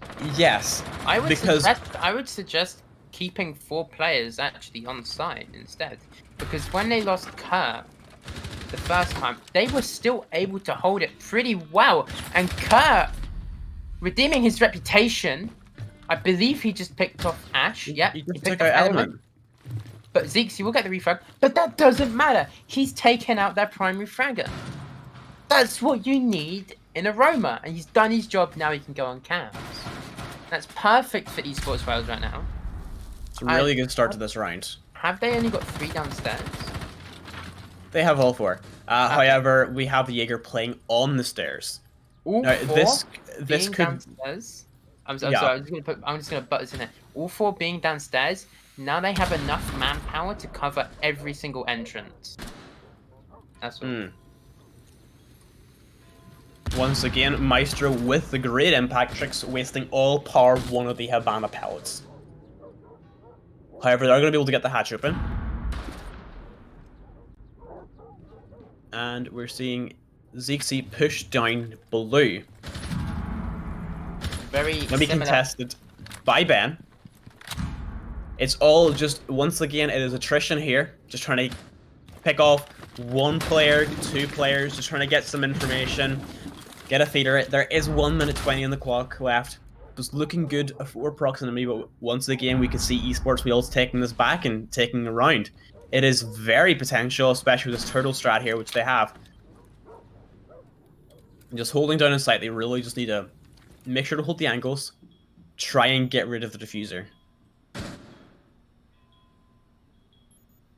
And knowing proximity, they're probably going to be leading up for the last 30 so seconds. They have the time as Zeexy takes out Matt. So, Plant Denial gone. The last thing they have left in the form of Plant Denial is the Maestro, but he's going to have to get rid of his gun in order to actually do that. And that's going to put them in a demand disadvantage, technically. So we can hear proximity be prepped for a drop, which they have, and Jet there with the frag on Samioto is going to get the diffuser down underneath the hatch. But he's going to get refragged, unfortunately. by Broker as Geico gets a kill onto Dot, now leaving Ben in a 1v3 situation. Plant going down inside of Thermite's body. Just seeing him sneak around, but unfortunately Zixi is ready for him as he takes off his head. I'm gonna quickly refresh my clean feed here. Jason's able to tell the future. That's me. That's me. So 5-0 sitting with proximity. Now, this is not saying much. We have seen it before, teams unable to defend at all, but then as soon as it switches to attack, they're just like, ha, and then win all of their attacks. For instance, Season 3, last T4GK. season. T4GK, was it? No, they weren't known as T4GK back then, but It was- T4GK versus Endangered.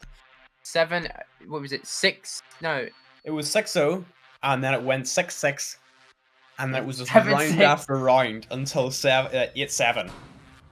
Which Endangered took that, right? yep, Endangered took it. But sometimes Since teams are then, just... they haven't been able to win another. I'm joking. I think they just used up all of their luck in just one place. They're sitting fourth, my guy. Are they? Yes! Oh god, they are, aren't they? I should watch my tongue a bit more. But Wow. yeah, last hold we're going to do is taking it back to CCTV.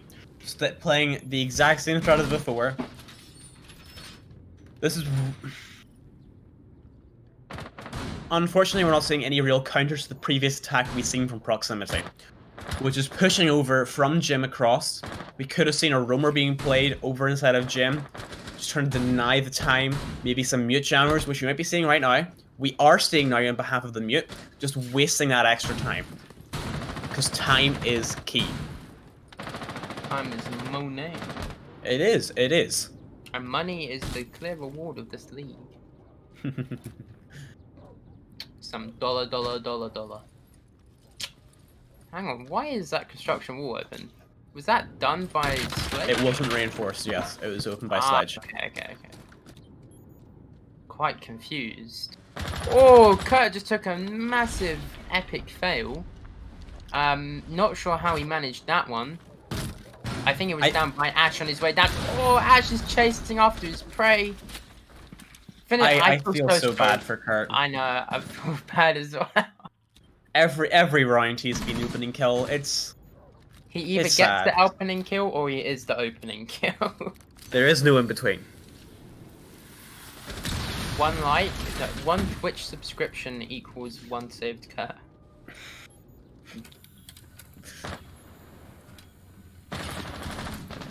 Wow.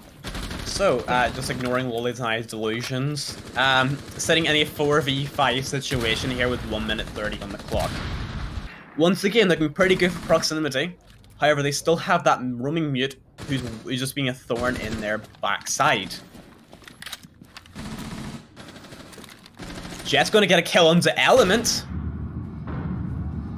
As I've mentioned, thorn on the backside. Is he going to throw a nitro? Oh my god. Gets rid of the thermite charge, leaving them... There's no way now of getting that wall open, but he's going to get fragged out by Geico. Geico has had enough of his antics.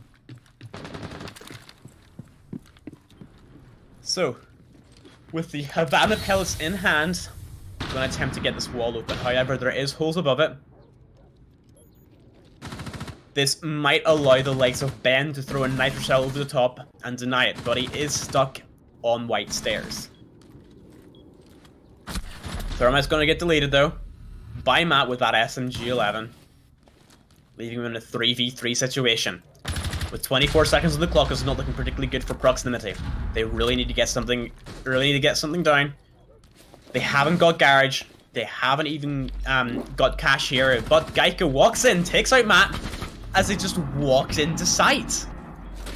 The punt going on with 5 seconds left in a 2v3 situation. Attempted nitro cell, but it's in the wrong place. As he rotates back up white stairs.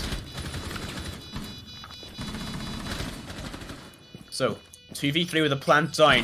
Ben's gonna get heavily tagged by Zeke as Dot takes out Geico. Finally getting rid of the Habana, who has taken out so many of his peers. With 21 seconds left, Zeke takes out Dot. Now in a 2v1. Ben has to make work magic here, but Zeke is ready for him, taking him out, giving proximity round 6. Sitting 6-0 now. And just a singular round left before proximity takes it flawless. Can Esports Wheels bring this back? Once again, I think Esports Wales almost had that. They were doing so well. Especially so with well. Jet downstairs causing so much annoyance for proximity that they had to get Geico to actually go down there and take him out.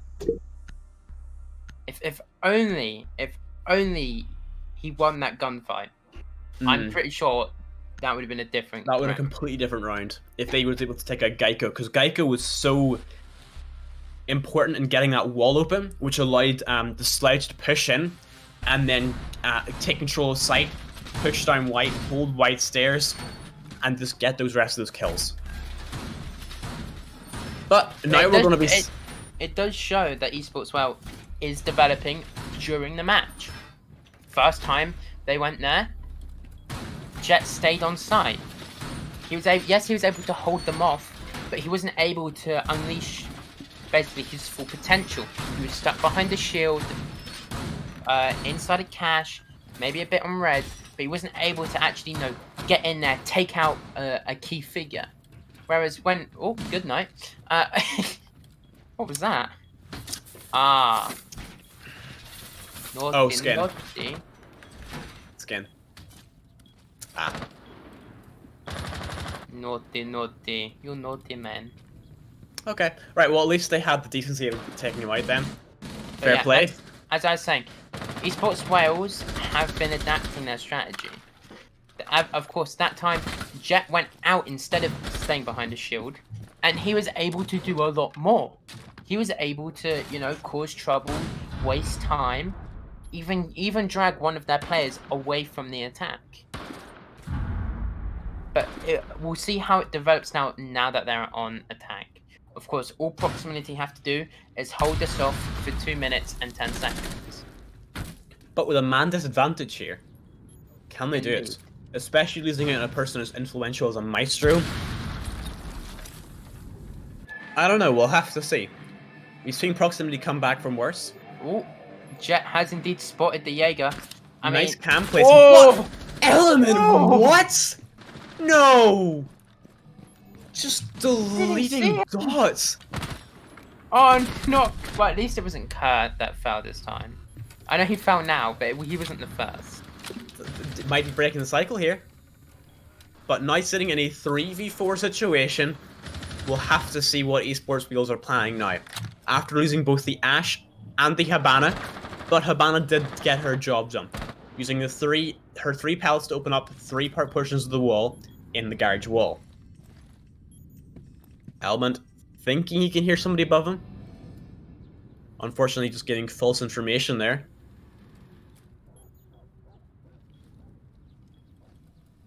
But this is looking pretty good for proximity. Yeah, it's all down to how they plan to attack this. Oh, Ben gets downed at the bottom of Lounge. Finished off by Broker from above, using those holes in the floor to his advantage. From what we honestly thought was going to be a 5v4, is turned into a 2v4. Esports Wales are going to have to try and figure out something here. They have got an ace and they have got a sledge. 2 very powerful operators. The nade hit from sledge could change the tide of the game. But as that goes off and misses, Broker's able to pick off Matt. Now it's all up to Jet. Can he clutch this? He's got 25 seconds, but Broker pushes down the stairs and able to pick him off. A flawless round to finish a flawless game. Well, very flawless. They still had to kill someone. No, but it was a flawless because they were all 5 alive, Yeah, and they won. Yeah, they were. Well, okay. Dead. Oh yeah, the TK'd. Oh. Shh. Fight me. 7-0. That's the proximity we remember from last season. Wow. Wow. GG's to both teams. That was an amazing game to watch, as well as the game before. We don't know what's happening for the next game. Is there a next game? I think there's a There next is one game. next game, yeah. Me and Jason will not be here though, so this is where we depart and we say our goodbyes. It was lovely watching these four teams all together play. Some very different play styles throughout the entire afternoon. So yes, filled with thrills. Anything you'd like to add, Jason? No, thank you very much for listening to us. It was a pleasure to come out of retirement for 3 hours. And hopefully we'll be back sometime later on in the season. Never know, maybe next week. No, No. I like being retired. Alright, thank you guys for listening and see ya.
place to go, but I don't feel cold. I've been so blind, just lost my mind. But all I have lost, I find your face reminds me of these games that memories don't erase. I'll never be the same anymore. I'm on the highest top with no control. And you down. I open my eyes. Do you remember me? I carried on. Through all of these years, you've been my fantasy.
It's who I am.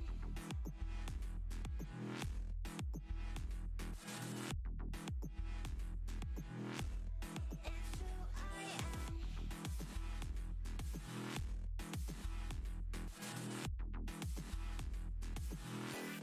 It's who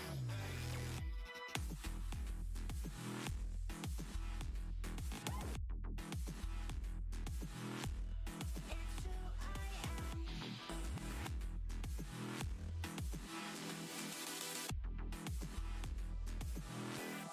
It's who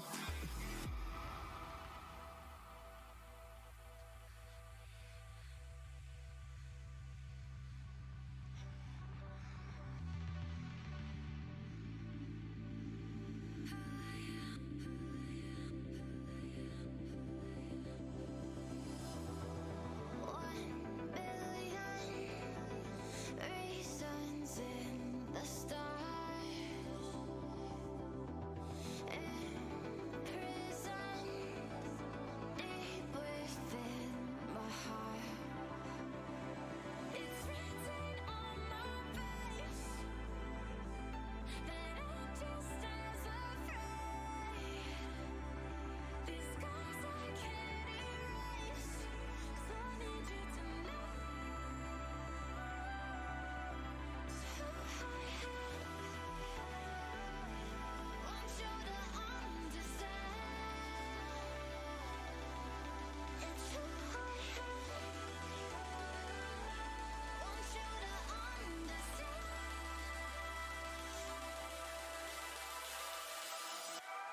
It's who I am. Who I am. It's who I am. Who I am. It's who I am. Who I am.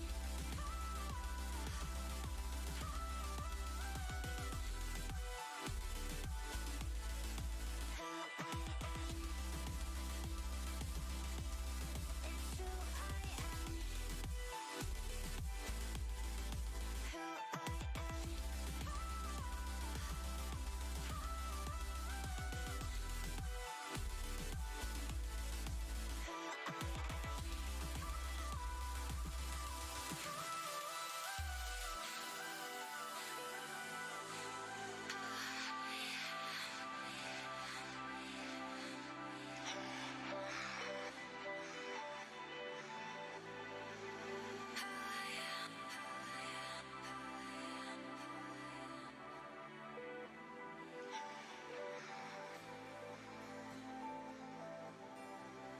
Who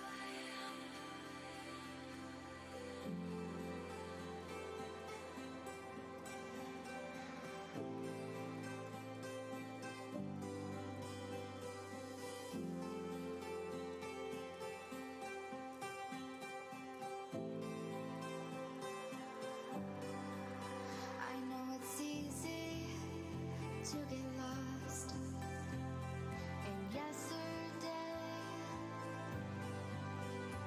to bring back all these things. I know you love them, I know you love them, but I know that I can try again to win your heart. Please understand, things don't stay forever. We say we want to make a change, I must admit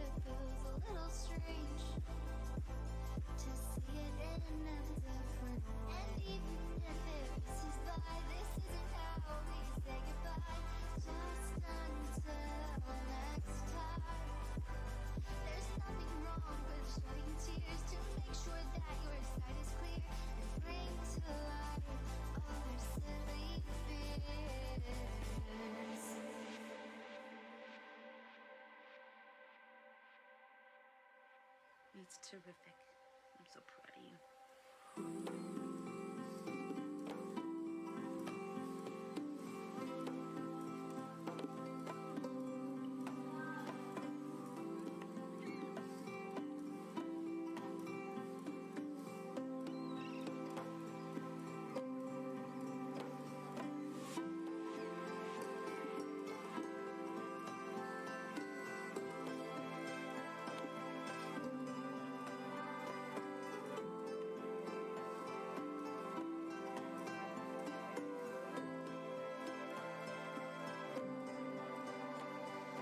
Just when you forgot, maybe take the time to stop and cherish what we had instead of missing what we had.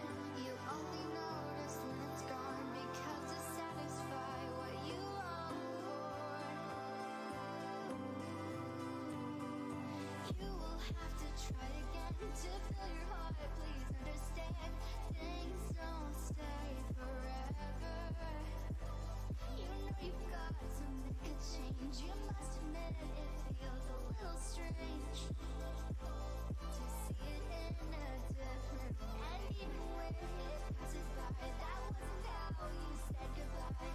Just until next time, you'll still be through the falling tears. And now you know your sight is clear. Bring to life all your silly fears.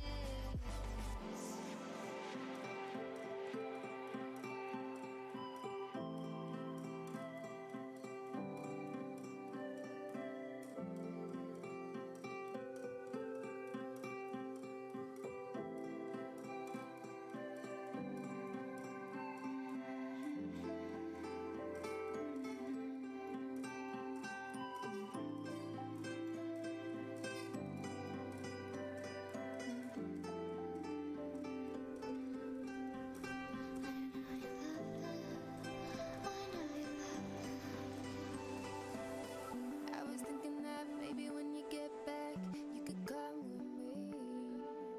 Fuck work, fall in love right now, and spend all our money. Jump with me. Jump with me. I've been feeling it buzzing in my fingertips. Wanna try you out. Get lost, get far away, and do what we wanna do now. Jump with me. Jump with me. Jump with me.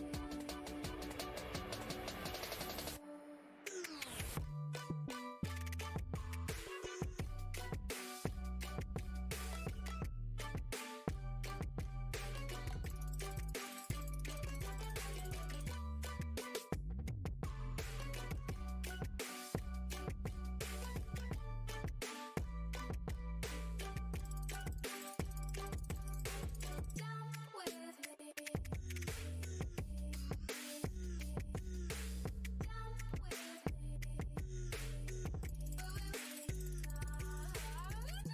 me.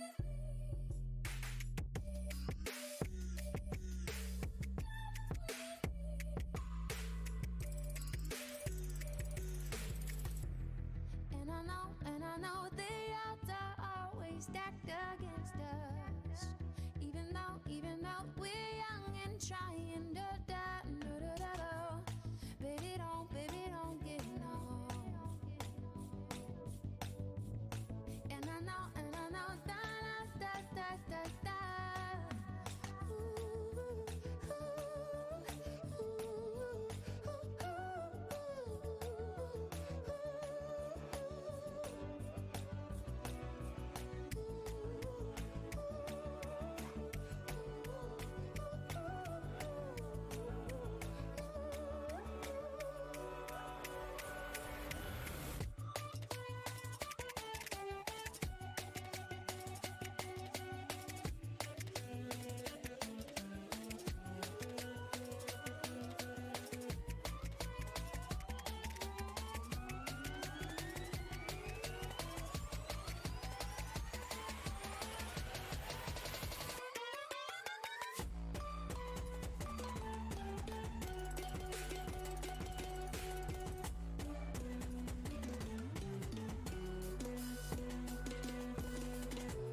you'll always stay close to my heart.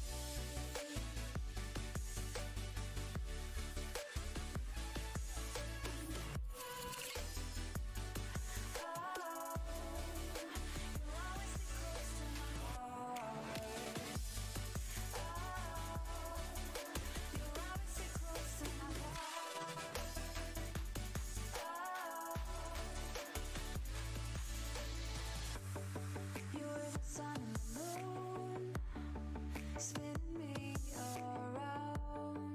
When I pushed you, pulled me closer, so I wouldn't fall down. And now I just count the waves of your warm embrace. When you made it a little bit lighter, when I was tumbling into the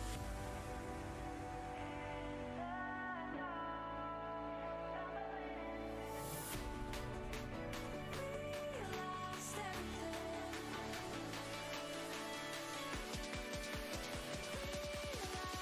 everything, but you'll always stay close to my heart.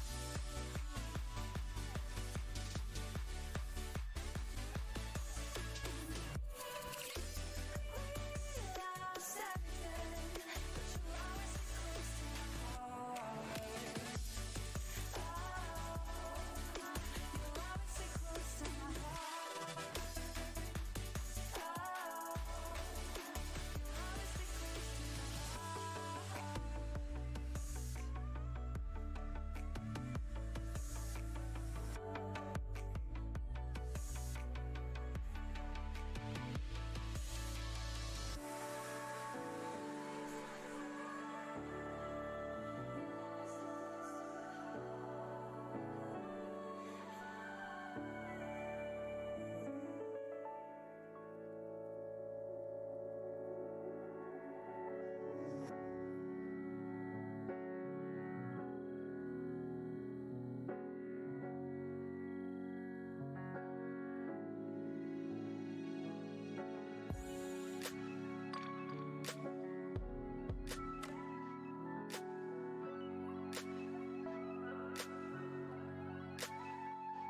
Why does it always seem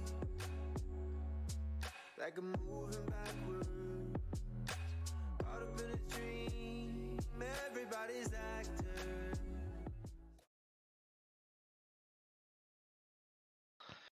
Hi guys, welcome back to Sam Clan versus Ignite, our third and final game of the day. So obviously this is going to be a fairly good game here because Sam Clan, probably one of the bigger teams, playing really well so far. I think they've only lost once, if I could remember correctly, and I believe that was to Onsite, who beat them 7-5 on Cafe. That was a really good match. Sam Clan unlucky, a lot of frags evenly across the board for in that game.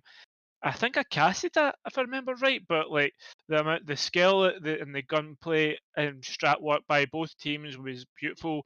A lot of like kind of adjustments and stuff like that going on. Really exciting to watch. Anyway, last time for Ignite, last time they were out, they were playing Endangered. They actually came out winners of that game in overtime in an 8-7, if I remember correctly. Just to kind of give you an idea of what happened there, we had Gonny and Mitchell dropping 17 and 14 kills respectively.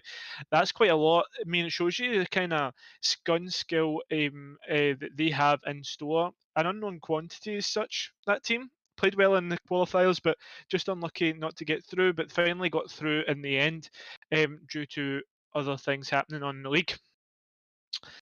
We got Pedro, Ricaz, 11, Ricardo, and what they guys are fairly well known now just for how well they've been playing.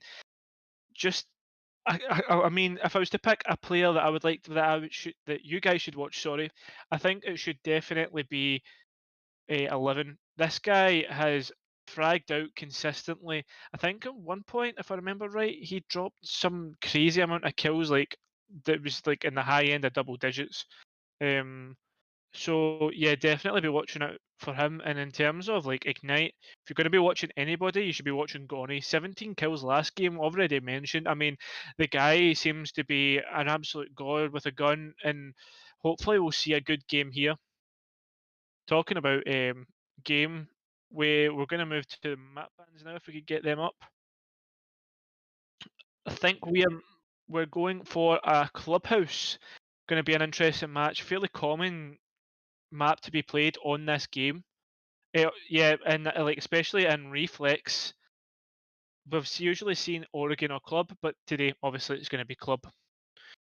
I think I'm just going to double check. The teams might be just about ready to go. So anyway, yeah, Clubhouse, fairly structured map, fairly exciting can be. I mean, especially with this new meta that's coming out, where the attackers are seemingly getting a lot more in terms of, how would you put it, like leverage. Like they're able to get into sight and be able to kill people a lot more easier. So it'll be fairly exciting to see how Sam Clan play. Anyway, moving on. I'm gonna get these bands started. Expect probably a Thatcher, a Maverick, Cade ban, potentially a Mira as last. That tends to be what comes out, especially when you're playing Clubhouse. We'll just find out in a second what Sam Clan are going to pick. And there we go, typical Thatcher ban straight off the bat. We've said it just there, we saw it in last game as well, so hopefully we'll see what comes out here. And there we go, Maverick as well. Typical ban straight off the bat. Obviously these two attackers feel like, I mean, their strengths lie in opening up walls. Obviously, they have good utility in terms of Thatcher has his AR-33 or the L-85. Maverick has his M4 and frag grenades to boot. So their kit's fairly strong all round, but it's more the fact that they can open walls and how easily they can open walls. Oh, interesting. Not a Mira ban, but a Wamai ban. Cade and Wamai. Cade known for stopping those walls getting open, especially the fact that you can hide his claws and off position, stopping the likes of a Cali or maybe someone going below to open up. They can't open up the floor because of how the map's structured. So that's a fairly standard ban, as well as that it helps opening up the hatches. We've got Wamai there, who Wamai can just stop the discs. He can continuously produce discs that stop throwables being thrown into sight, like a flashbang or maybe potentially something like a frag grenade. Interesting enough though, we move from Jaeger onto the Vigil. Vigil, obviously very much a roamer, but getting rid of a Jaeger, I mean, that's your kind of catcher as they're known. That's your catcher gone. He won't be able to. That means that like all sorts of flashbangs etc. will be fair game, and there's plenty of that on the side of Ignite, because we've got, if I just check here, we've got Mitchell with flashes, and we've got Thermite with flashes, and we've actually got Buck with flashes. So that's 3 sets, that's 9 flashes in total to be thrown into sight that won't be caught, as well as you've got the frag grenades of Dixon there. So anyway, we'll see what happens here, see how the round plays out. We've got the Vigil on the roam here. It's interesting enough, it seems to be a 2-1-2 split. We have the Alibi down below. I mean, that's a fairly off pick in terms of how this kind of site plays out, because usually instead of a Alibi, we see what attempts to be a castle. How do you counter this kind of 2-1-2 SSG style roam? Usually what you see is the attackers just go for sight. We'll see here, the attackers will maybe try and kind of block off any rotates with the Vigil playing on the middle floor. He's trying to pre-fire on towards where Zofia and Thermite are, but he's just unlucky and loses more health himself. Almost a lost battle here. Habana's going to make work and try and go for this hatch here. Impacts comes out and leaves a bit of damage going down. The thing is though, Habana obviously getting those changes come out, meaning that she can waste this utility of the impacts when people are impact tricking. Anyway, we see Zofia starting to make her way down towards blue, firing, pre-firing on towards Zofia moving down dirt, and moving down towards the kind of blue, pre-fire onto blue where the Melusi is. Habana still making work upstairs, trying to get this hatch open. Obviously, just one more charge will do it, potentially. Here we go, the charge comes out. The alibi won't be able to get it now, there's no impacts, but we see the vigil is starting to circle round. He smells the blood of Habana, and maybe he can potentially, like a shark, take out, because we know how potent 11 can be with his gun skill. We also see, I believe that's a mute starting to move down. You see the roamers who are so, like, this strat so depends on, starting to make their way down. Anyway, pre-fire's coming out, not much done. The only thing done so far seems to be the damage onto 11. Buck's starting to do his work now. I think, where is that? It's in kitchen, trying to see if he can find some sort of enemy that is below him. Hatch is open now though. That's another tick off the checklist for the attackers. We see here Maxie's going to lose some damage. I believe that's from above. Mute playing exceptionally well there. And 11 dropping Gonny. Mitchell getting dropped by Work. Cryptic dropping Pedro though. Now it's a 4 versus 2, and do you know what? There's Work going to take out Cryptic. 4 versus 1 now. Dixon left with all to do. He's going to manage to take out 11 that was on top of the hatch, but Ricardo finishes the round on Dixon. The unlucky Dixon, but Ricardo just playing that little bit better. Great round there from Ignite, managing to pick, sorry not Ignite, sorry that was completely wrong. Great round there from SamClan to actually go and take that, especially how the heavy roam's gone. We see sometimes they get rushed on site and are just not able to rotate back enough. The communication or whatever happens just doesn't work out for them. Pardon me. But anyway, moving on. We have what looks to be a standard setup for the cache CC that we see so often, considered the strongest site in the map, but SamClan proving that the bottom floor is potentially their strongest site. Here we go, just as predicted, moving up towards top floor. I know you could see that, I just realised that you could see see it in the kind of preview for the round, but anyway, yeah. But the thing is though, will Ignite be able to tell that it's this CC cache defense, and will they be able to like make the kind of the maneuvers that we need? Is that a spawn peek there from the Jaeger? Oh no, he's going to reinforce it straight away. But yeah, we'll see what happens here. Obviously, SamClan fairly strong. We'll see if they can dislodge Ignite. If they can stay strong and Ignite hoping to dislodge SamClan. Fairly standard here. We've got Rakaz on the Valkyrie. I think he just threw a cam up on top of garage somewhere. Be interesting to know where that is. Quite interesting that Ignite have went for more of a split take. We see that the Thermite going straight for the wall here. He's just got himself and a single mute jammer to stop him from opening the wall. Habana moving towards kind of master take with the Sledge, Buck and Zofia outside of the window. There we go, great play there from 11. Managing to get the pre-fire onto Dixon, that's his frags gone. There's going to be not much in terms of destruction. Oh, that's a nice Valkyrie cam actually. But there's not much in terms of destruction that can be done now. Only the Zofia charges that will be able to destroy only 2 Melusis, or whatever is behind walls, for instance, if it's a mute jammer, but I think that's already been dealt with on the main breach. Not so much can be said for construction. Although, we do have plenty of soft breaching ability on the likes of a Buck. See him doing work onto the construction wall. He's going to go below, start to move towards the... I think that's... I can't remember. He's going to start to move below, trying to get the kind of vertical pressure and destroy this mute jammer. As we see, most of the attackers are positioned in towards construction.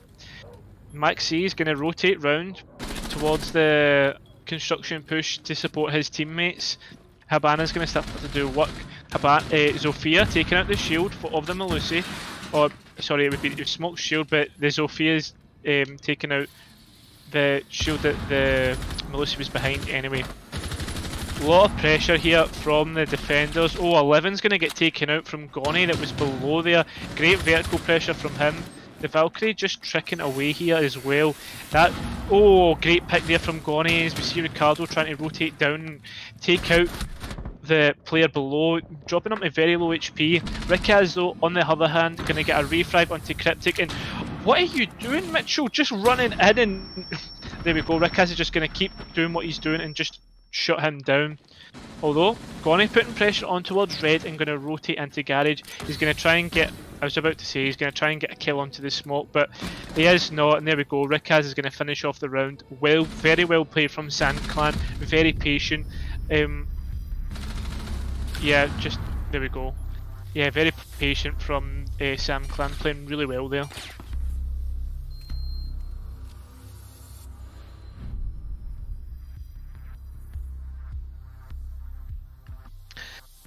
Well then, we move on to Gym Bedroom.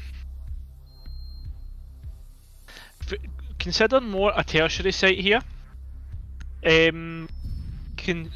One that potentially the attackers should win, but again, this is a very defender-sided game, so we could quite easily see the defenders win this round and make it 3-0 on the defense. We saw there, I think that was, who was it? It was Gonny switching from the Buck onto the IQ, potentially thinking that the Valkyrie might be 6th picked onto by Sam Clan. Obviously, her information was vital in some of the kills they got, like onto the sledge that was sitting on the balcony, and probably all the way through the round, just giving away maybe not pings, but definitely giving away information anyway. Seems to be a kind of, how would you put it, like an extension all the way into CC, kind of fairly standard. Looks like we're going to have potentially a Jaeger playing on towards top of Red here. I think he's probably waiting for his shield that the smoke's about to place. Yeah, we've seen this before from Sand Clan. Standard stuff for Clubhouse, and it looks as if the attacker's going to play into their hands and go from an east to west push. I can't remember where is the other player. There we go. We've got Gonny on the IQ. He's over on the north side of the map. He's probably going to be going below, trying to get potentially any sort of players, because I mean that's indestructible from below, but the B site and the master site is not. Who was that? Was that above? Yeah, I think that was the hatch. Anyway, moving on. We've got the Zofia on towards rafters. The thermite is about to blow open a hole right onto the 2nd floor breach. Here we go. The Jaeger's just waiting, and here we go. Oh no! The sledge just thrown a grenade. If Pedro had just been a bit quicker, trying to. If Pedro had been a bit quicker and peeking, then potentially could have got a kill onto Dixon. He's just going to rotate away as his Goyle shield is destroyed by the sledge's 2nd grenade finally. And now the Goyle left all by his own into CC Cash. He's going to prep his C4, waiting for someone to rotate in. But is he going to give it away? Oh no. Oh, the attacker's managing to get through, and they're going to go for this rotate here. Mitchell's going to push through, and he's just going to take out that Goyle. That's a C4 gone, and the whole of the east side controlled and by the attackers now. We see here that most of the defenders are positioned towards closer to site, just waiting for where the attackers are going to start to make the move. Very well played there by Ignite, being very patient, taking their time. Now that's the shield gone that was on top of bed. That's another line of sight gone. Playing really well so far here. Ignite ticking all the boxes that they need to tick. Now they're just droning out and trying to find out where the attackers are. They're going to start to position themselves, poise themselves towards this execute that they need to go for with 45 seconds left. Not much going on, only Rick is the man to be taken down, but there we go. Mitchell getting taken down again by 11, but Ricardo's just going to take out Cryptic as well. He's playing this long angle into logistics. We see it looks as if Ignite are scrambling here, trying to see if they can take out, trying to get whatever they need to get. Holding the long angle and playing more passive. Ooh, Pedro nearly getting taken out, but you know what? He's going to take out Maxi himself. The IQ's going to push in. Just did that? They shots hits. There we go. They're going to finally hit, and he's going to take out Goni. Ricardo's going to finish off, and Dixon left on his own. They're just going to play it passive and win the round.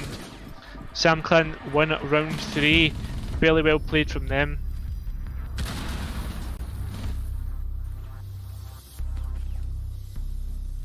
Yeah, excellent play there by Sam Clan. They got the picks that they needed to get, just playing a bit more passive, conceding the east side when they needed to once they had lost.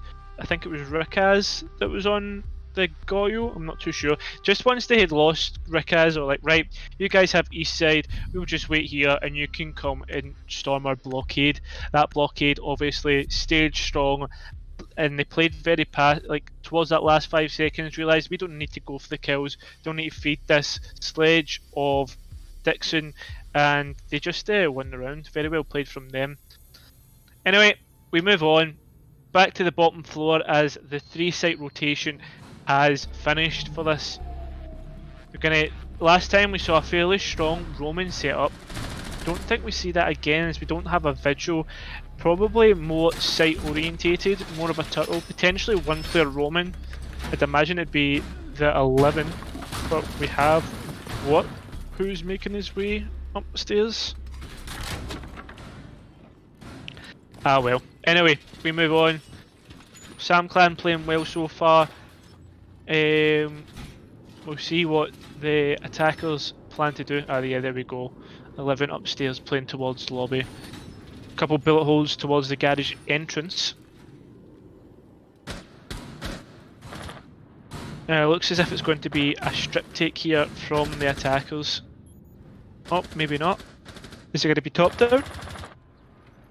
Yeah, I think it'll be top down here, as we see the sledge coming over, just getting ready to destroy the wall. Straight in, and there's no attackers here on the top floor to contest them.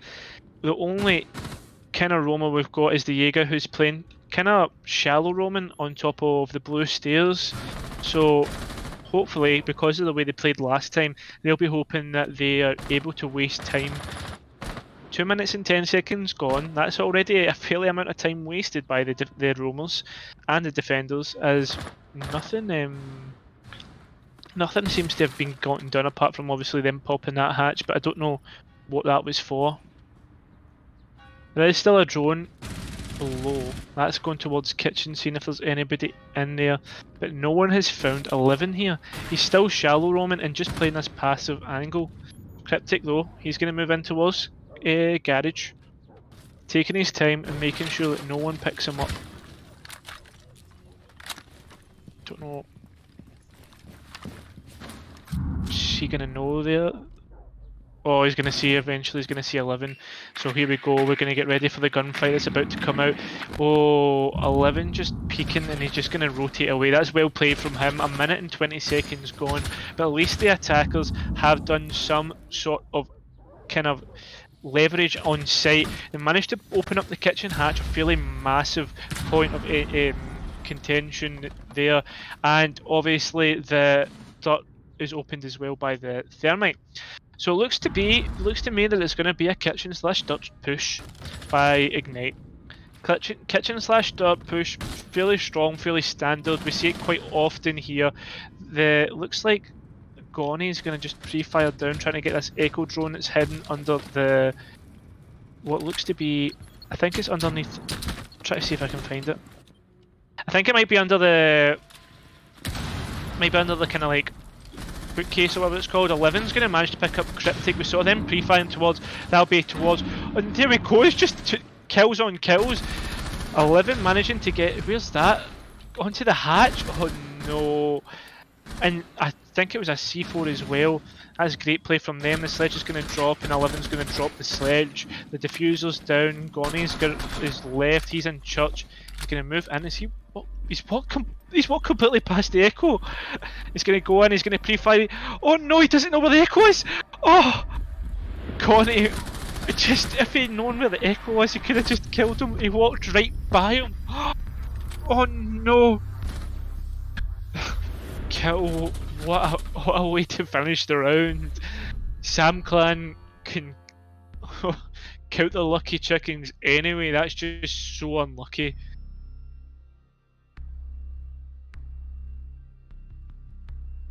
Anyway, next round, CC Cash again.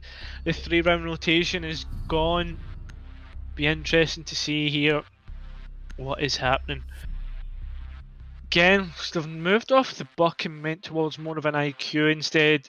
Bit more accurate, you would say, for the attackers instead of a shotgun that just blows holes up.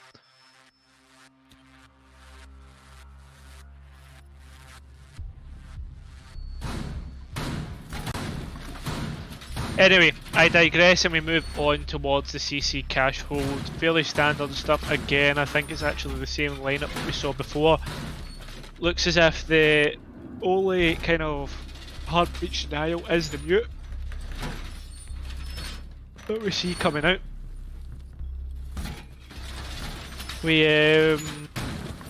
Yeah, all standard stuff here so far, nothing that we're not used to seeing. The only difference I think actually is the Valkyrie that we never saw before. Oh shit, oh sorry, oh sugar. They've got a bandit as well, so that's obviously the bandit swapped out for the Valkyrie. Here, don't know where the bandit batteries have been placed. Have they been placed? No, all 4 in Rikaz's pocket. Interesting, they've decided to pocket them instead. 4 players starting to move from the west side, looking towards probably a construction push here. We see here they start to poise themselves. The IQ, oh no, we've seen this before. From the hatch, you saw it last game, using that hatch just to deny that wall, it can be extremely strong. I think we actually saw a kill coming out from there. The attackers just starting to gain control and do the things that they need to do. They've opened up the Logi hatch, they've started moving in, checking that there's no roamers, hot droning the players in. Don't think they've set up a flank drone yet, so I mean, the 11 on the Melusi can still do a bit of damage. Oh, I thought someone was coming in there. Anyway, Habari's just going to sit outside just watching this the CC hatch, the CC, what am I talking about? Tell you what I should be talking about though. Goni and 11 and Ricardo all fragging out here. 11 taking out Goni, but Goni was managed to take out Ricardo. I believe that was below. Yeah, there we go. Ricardo in the lobby, but obviously the Melusi of 11 taking out Goni from vertically. We see here that the attackers are starting to do a bit of business now, starting to move towards their execute. A minute and 15 seconds left, and there we go, there's 11 gone. Great pick from him. Sophia just kind of wide swinging this door, trying to see if he's going to get fed, but fed he shall, as he's managing to pick, as he did pick off 11. That's a C4 off the board, and another gun that could be vital. What's going to play cat and mouse here with Cryptic, as we see the attackers are starting to now move towards opening up this wall here. The thermite charge is now starting to go down. We're going to start to blow up this wall. Oh, it's Pedro, sorry, I thought it was what, but it's Pedro here, just playing cat and mouse with the Zofia, but talk about cat and mouse. That's Rikaz going to be able to get a couple frags. Talk about frags again, there's Dixon gone, there's Maxi gone. That's a diffuser cold. Mitchell's going to be able to pick up butt, and it's Rikaz in a 2 versus 1. Rikaz is going to wide swing, and then oh! I thought he was going to get that clutch. Mitchell able to win that gun fight out, and Ignite managing to get the first round on the board. Just unlucky there. Well played from Mitchell. Well played from the whole attacker side, especially who was it? The Zofia of Cryptic. He played really well there, managing to get that frag onto the Melusi. That's another C4 off the board, as we talked about before. That could have been really well played from him if he managed to get a C4 over the wall or something like that. Moving on to the next round, we're going back to CC Cash. What this indicates to me is like the defenders have sat there and went like, right, we know what went wrong last time, so let's sit down and let's organise ourselves in a better manner. Let's make adjustments and go for let's go for something better. Gonny sixing off the IQ onto the Ash. We've not actually seen Ignite bringing the Ash, if I remember correctly, so far in this game. Obviously, Ash, we all know how strong Ash can be. Pause coming out.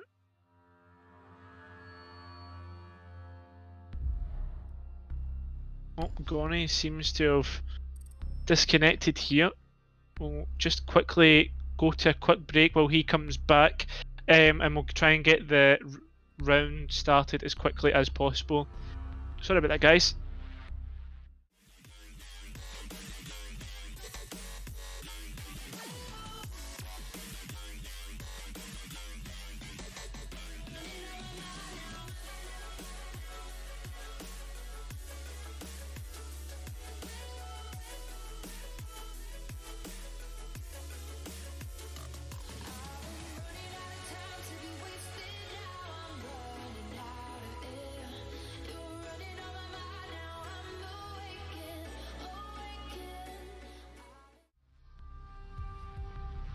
Cheers. Alright guys, back to the CC Cash with a 4 versus 1 in favour of Sam Clan.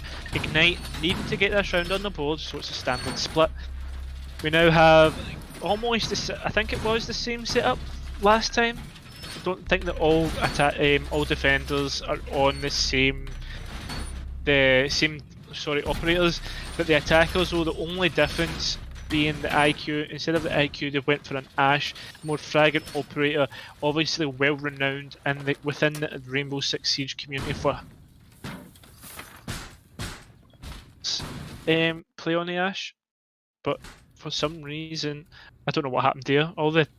Everyone seemed to have kind of stopping. Just a spike, obviously, on the servers.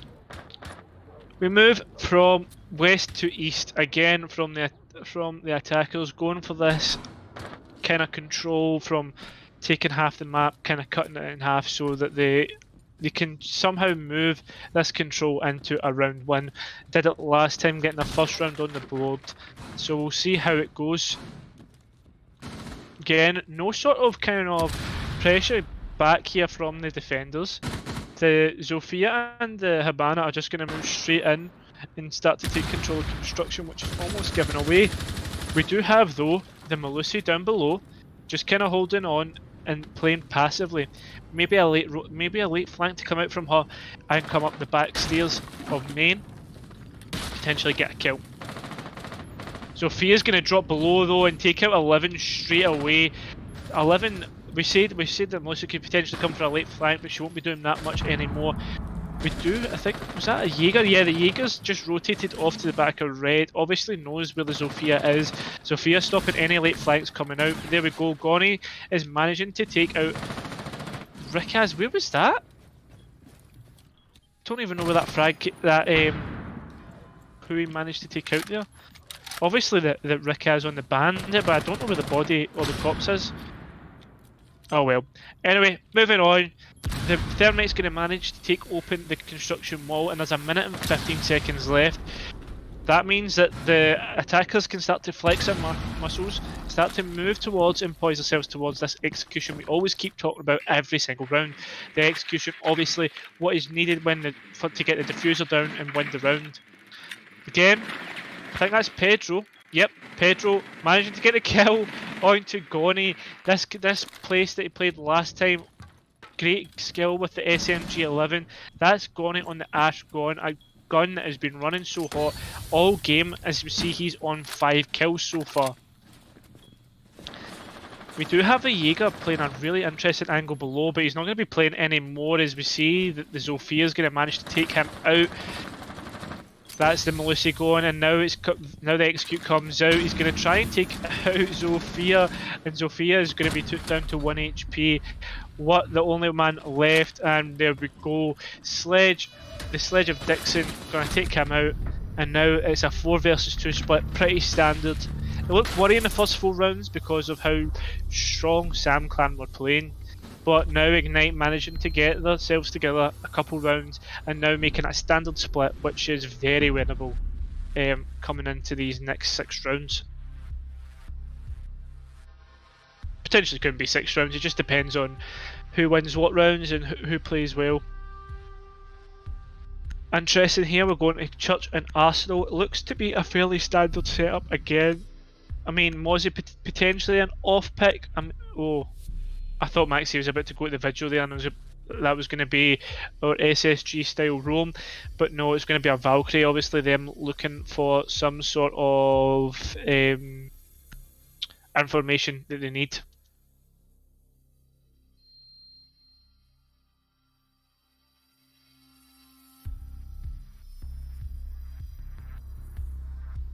Oh, I think 11. Just having some problems here. We're just waiting for him to load in, and then we can get ready to go. Anyway, talking about that last round, guns starting to come hot for Ignite as we just saw players drop on the side of Sam Clan. We're doing a good job to kind of just hold on to top of red, holding that long angle onto the construction door and breach. Obviously, the thing is though, it just didn't work out too great. He rotated back into CC, potentially trying to get a better place or a better hold. Try to get maybe a C4 off. I'm not too sure, but he played really well in delaying the defenders and trying to keep the clock ticking.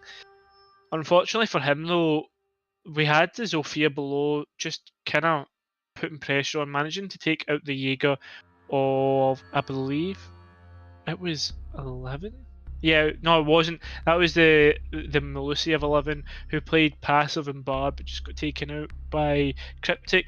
Then Cryptic started to move on, starting to take I think it was Pedro on the Jaeger, and then slowly on to what a great 3k from him. 3 strong potential players.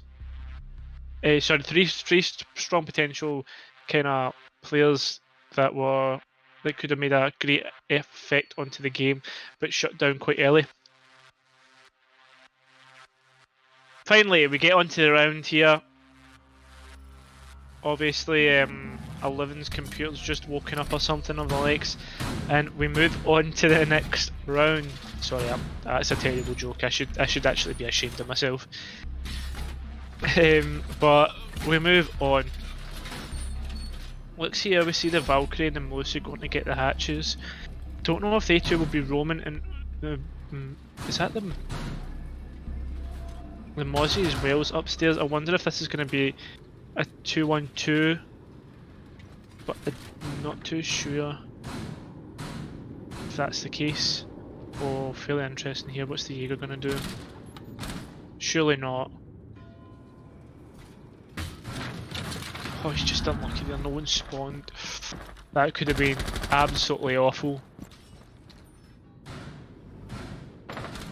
Split take here from the attackers. We see that there's 3 players off towards the east side and 2 towards the west. Sledge is just going to run in and take complete control of the strip bar. Going to drone ahead, make sure there's no one else kind of near there. But there's only the I thought it was the Valkyrie Maxi, but it's not. I think that was the Melusi. I think it looks to be fairly turtle setup here. Obviously the cade's gone, so it's going to be a lot of impact tricking coming out. Was that? Yeah, that was the Ash above, just kind of making sure there's no one above. They're going to clear up top stairs. It's going to be a proper roam clear here. From Sam Clan, they're going to hope to take this control very quickly and then move on down. Talk about I thought 11 was about to start making his way down. But he's not. He's going to actually just take up a position and just look for any sort of players who'll be towards top main. You see, Sledge is starting to do his work now, and the other attackers are going to start to join in forces. We see the Habana now starting to come towards the main sort of attack. We could see a late flank come out though, up to the top of blue, but Zofia is there to cut that off. Great play from Pedro there just to make sure that won't happen. Couple of shots fired towards players below, but no damage taken by either parties. Now here we go, that's the Habana starting to make her work now. She's just going to bait out these impacts here from the... I think is it the Valkyrie? Oh no, she's missed her second set of impacts. Is there any more left? Melusi's the only one with one left. she won't. She's too far away, and that hatch is just going to get opened. So well played from Sam Clan to do that, and now we've got the dot again. It looks to be the dot slash kitchen hatch push that we see so often. But there we go. Ricardo won't be taking part in that. As Gonny is able to see. I think did he drop? Let me see. Where's that body? I think he might have dropped there. But talking about drop, there's 11 dropping Maxi. Great picking the Melusi. I was about to say I don't think the Melusi knows, but she definitely does. Definitely does indeed as she drops that frag, but here we go, the diffuser has went down. And Melusi's tried to get a frag onto 11, but Watts shut him down and Rickaz has shut down Mitchell. 3 versus 2 here, Dixon all to do. Gonny's done the right thing here, moving upstairs and leaving Dixon on site to contest the other 3 attackers. Gonny's going to get taken out there by Vert, that's unlucky, and now Dixon left what to do. He's going to take out Pedro. I don't think he's got any. He's got 2 smokes left, so he could actually do this. But he's got 7 seconds to go. He's going to get full flashed, and he's not going to be able to hit it. Nope, 2 seconds left, and he's just going to save KD and just maybe get a frag. He's not going to be able to do it. That's another round for Sam Clan. It's a 5 versus 2. Well played by Sam Clan there, just to get the plant down and focus on the site and not on the frags. The frags will come and the diffuser will stay down. Well played from them. Yeah, it's fairly well played by them. I didn't actually see the diffuser go down. I was too busy watching out for the frags of the attackers, but it didn't come as the defenders played passive, let the plant go down and try to go for a retake. Retake when it started to come out though just did not happen. Yeah, fairly well played there by the attackers, standard stuff. I thought Gonny was going to be actually able to do a lot more there as he went upstairs and tried to take the kitchen hatch. Not sure if it was what that maybe protecting it. Maybe should have paid a bit more attention there. But what was it? Whoever's the Havana managed to take out Gonny, and from that hatch position he could have been extremely strong and potentially won the round for them. Anyway, again, moving on. We start to move back to the same site as before. Not much in terms of how the defenders line up. Is the only difference being the Maestro, who we never saw last time. I think was swapped out for a Valkyrie. Yeah, it was the Valkyrie that was swapped out last time. Pardon me, but yeah. Obviously, 2 information ops, the only difference being is that Valkyrie gets 3 cams, but Maestro gets 2 bulletproof cams that can actually shoot back. So this is something that Ignite will definitely need, sorry not Ignite, this is something that the players of Sam Clan will need to worry about, is they can be really, these cameras can be really strong in denying plant. Although here, the Ashen Sledge is just starting their west to east clear, and the players of Pedro, I think that's Watt and Rikaz starting their east to west. We'll see how that goes. The only this is quite interesting. We actually see that we do actually have 2 roamers this time on the likes of Mitchell and Cryptic, playing really well so far. And there we go, Mitchell able to pick off Pedro. That was Pedro on the Zofia just trying to roam and just getting taken out. That's well played from them. The Ash though is going to fire some shots and pepper Mitchell with them. The roamers though just kind of rotating back.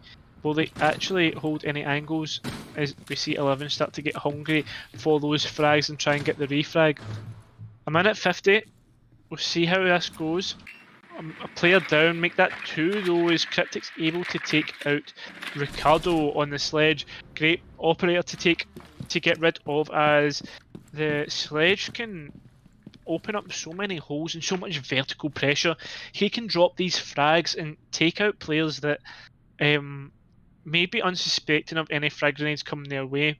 That's 4 players on site with 1 playing towards strip. He's going to be playing passive, waiting for that late roam back to site, potentially pick up any attackers that are lying in wait. But we see here 11's going to start to roam back. He's getting the pings and information as to where that Melusi is. He's just going to hold out waiting as the other attackers do what. And he sees the Melusi and he just misses there. And the Melusi's managing to take him out. Oh my god, Cryptic playing so well here.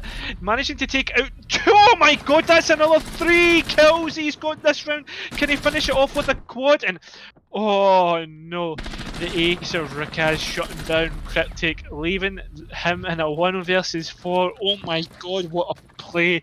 He literally just lay in wait and strip, and he was fed 3 kills, potentially a 4th. Oh my god. Well played from him.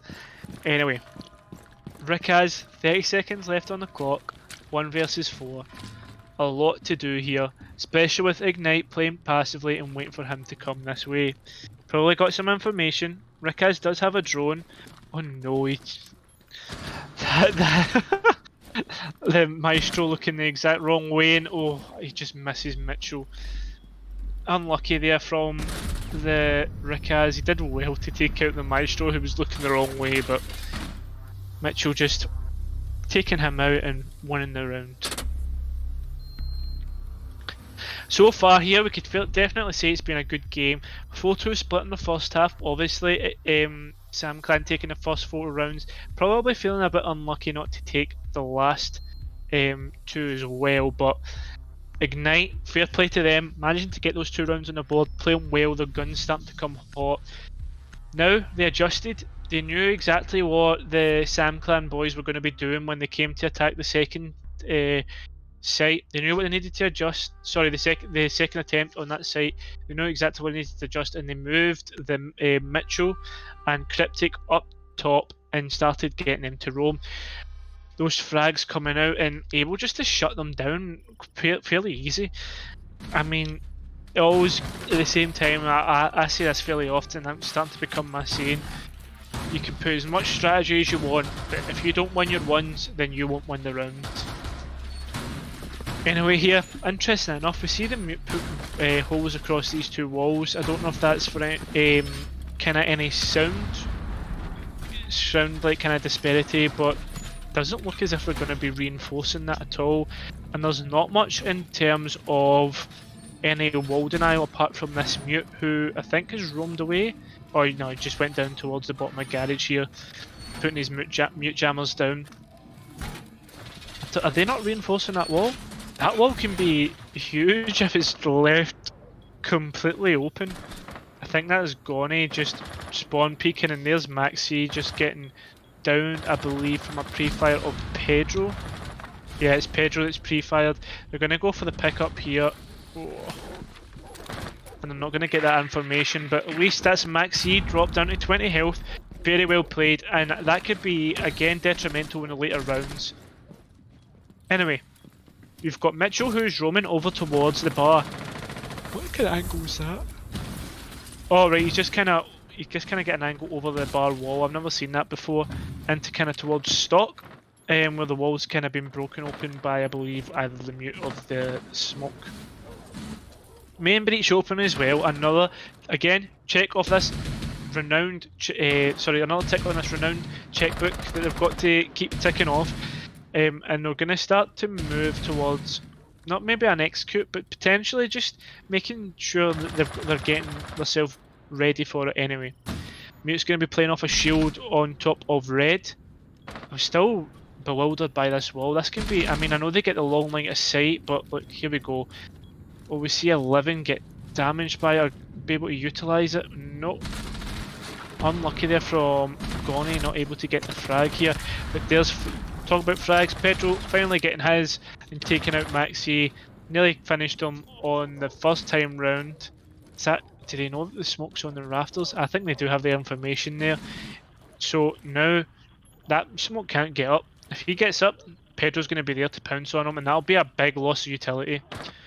Although we know that Rikaz won't actually be able to go up towards the rafters here, get on rafters stairs, as it is the Melusi watching this angle. That can be fairly strong and deny that full stairs. Wasted smoke there, potentially a miscommunication. Oh no, there we go. 11 taken out. The smoke. Well played from him. That's a big loss to utility left, and Mitchell's going to take some damage from the sledge. 11 taking him out with an impact charge, and now it's only Cryptic and Gonny on site. There we go. Talked about it before, the rafter stairs getting denied by Cryptic below, and he's going to do that. Gonny's left on site is a Sophia. Oh no, don't look away. Ah. There we go, Pedro's just going to punish Cryptic for looking away, and then punish, sorry, not Cryptic, punish Gonny for looking away, and then Cryptic as well.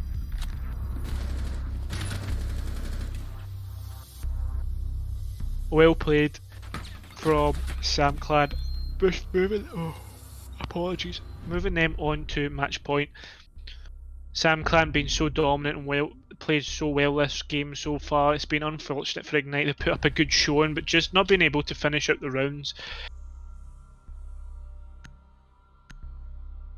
Giving away maybe some easy frags, but we'll talk about that. Something for them to talk about and not something for us to talk about. Anyway, we move on. Starting to go back towards CC Cash. I think they've lost us 2 times in a row now. So we'll definitely see what comes of it. Is it 2 times in a row? Maybe just 1 time in a row. I can't remember. We move on. Sam Clan match point. They'll be looking to try and finish this up as quickly as possible. Ignite needing at least 3 rounds to take this to overtime, and then another 2 to win the match out. Could it be too much of a tall task? I mean, we'll find out eventually, but that kind of long angle again, I'm still very interested to find out how many reinforcements they've got left. Oh right, okay, so they've used other reinforcements over here. That's quite interesting, that the fact that they're doing that and just leaving the wall and the that could be a fairly nice move, and I'm just talking gibberish as Cryptic manages to get an early frag onto 11. Playing well here, Cryptic. That frag there onto 11. Oh, sorry, I keep yawning. That's very rude of me. 11 had 10 frags so far and playing so well today. Just unfortunate that he's not able to continue this round anyway. We'll see if it means that he won't be able to continue for the rest of the game as Sam Clan look to get this win. Ricardo here out on the west balcony. He's probably coming over to drop a grenade through this hole and get rid of the 2 mute jammers that are blocking the Habana from getting any sort of holes onto garage wall. Now we've got the main breach open. Zophia's firing off her stuns, trying to get rid of this shield that the Alibi's playing, but the Alibi drone's kind of on, and as well the Cryptic's playing on. 1 minute 50 left, plenty of time for the attackers to do their business. That's the aim of the game. They've got to get through all this utility. I mean, the utility meta is still prominent with throughout Siege today. And Mitchell's just going to be playing on some off positions here as well.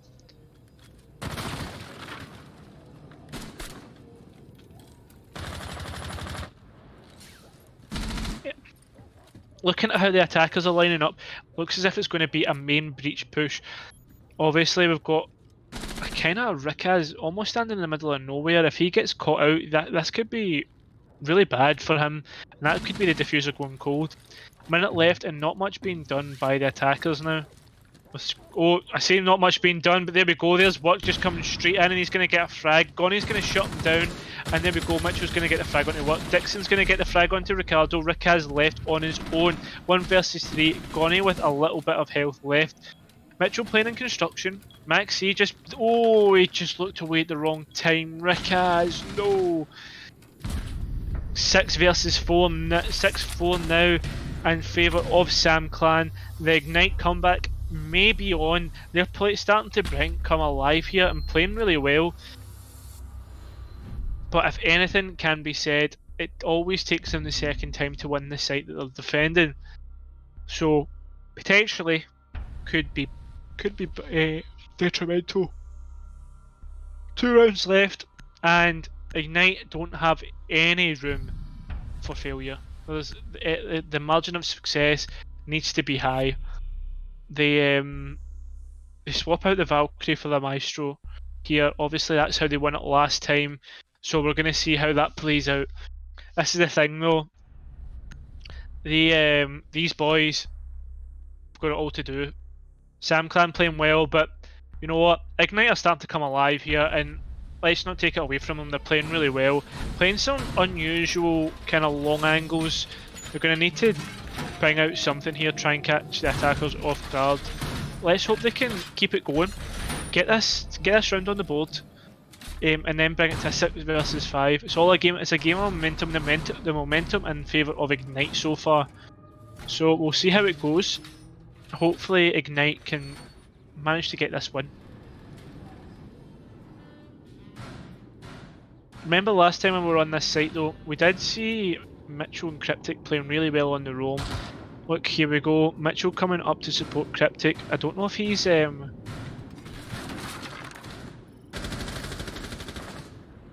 sorry, apologies there. Yeah, he's just gone upstairs right now. We see, and Cryptic's also going to come upstairs. So yeah, it's the 2-man roam again that we saw last time. Similar to an SSG roam, the only thing missing would be the vigil downstairs, and the kind of info denial tends to be upstairs. Mitchell losing a load of health there as the 11 starts to make his way and position himself into a position where potentially catch someone out. The roamers though not taking any chances and just moving down. Mitchell's gonna, oh no, are they both moving down? I think the attackers might think that the jig is up and start to move down towards where they move towards the site, take up their site positions as they wait for the attackers to make the moves that they need to make. Potentially a late flank coming out as we see Cryptic. Oh, is Cryptic going to move up blue? There's no one there. If he moves up blue, I mean, this could. I don't think the attackers have any drones here. If he moves up blue, this could be almost detrimental, and Rikaz nearly getting taken out by Cryptic there. I think a couple of pre-fires came out, and Cryptic's going to move down. Oh no. Oh no, oh no. There we go, that's the Claymore gone and the flank can come out. Watt's going to lose some health though. I don't know who that was from. Did he maybe? Don't tell me he fell off the roof. Who was that from? Because all the defenders are downstairs. I think what left ended up falling off the roof there. Oh no. There we go, we're going to get the moto hatch opened. Another main, maybe it's a moto slash church push here. But the Habana is going to start to make way and put some pressure on towards the kitchen hatch. He needs to watch out though, as one impact could be the end of his game. We've also got dirt open, so that's moto. We've got moto and dirt opened, and with work being done on towards the kitchen hatch. The Maestro though, he's going to move up, and Cryptic's going to get the frag onto Vert, but 11's going to shut down and make those Maestro cams go cold. That's that denial gone. Fairly massive, to be honest. No more denial. The only denial left is 2 smokes from Dixon and the guns from all 4 players. 4 versus 4. Good pick onto Vert. I think the hatch got opened anyway, so the Habana is done with her job, and it's only the gun that they're losing out on. We see Mitchell holding a long angle. Rikaz is going to start to put the plant down, and the other players. Oh no, Pedro's going to get the kill on Mitchell, and now the players are going to be put in a bad position here. The diffuser's been. Oh no! Pedro pushing through the smoke, and the plant managing to go down. It's just one player, and Dixon shut down 11. Oh my god! I didn't even realise that they had managed to kill the ace with the smoke. Oh my god! Ignite with the clutch finish. Whoever is playing the smoke needs a raise. That's a great play from them. I think it was Dixon, and he just managed to shut down the Ash as she went for the second plant. Got it down in the last second, but shut down anyway. Oh my god, I completely missed that. That's poor from me, but maybe poor from the attackers not being able to reposition themselves into correct positions. If they managed to get the frag onto Dixon, then that was round over, because I believe the last remaining defender was down, if I remember right. Oh, I'm not too sure. Anyway, we move on.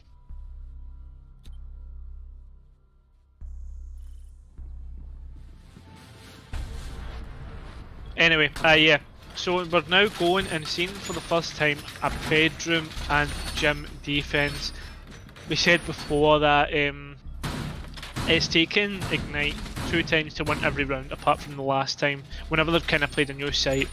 We're seeing the Mira come out, an interesting pick there, but I mean, let's hope Ignite can win this and maybe take us to overtime, making it a bit more interesting. We'll see, there still seems to be this extension from the defenders though. We'll see how that plays out. Is that the mute? Yeah, I think probably Mitch will come over and support. Here he comes now. Going for what we saw last time with, I think it was Ricardo maybe? On the kind of Giga, playing off that shield that he had. Oh, goodness gracious. Anyway, the attackers starting to position ourselves and go for this CC cash push. That's 3 defenders put now on the kind of cash extension, and if the attackers can play this right, they could potentially just push in and go for a plant. Because I mean, look, there is literally no denial here. This plant could just go off.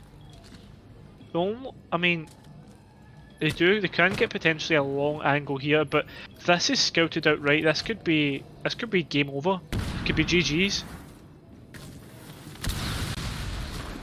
Anyway, we see the drones are starting to come in. They're realising that there's no one really about apart from the people on mirror windows.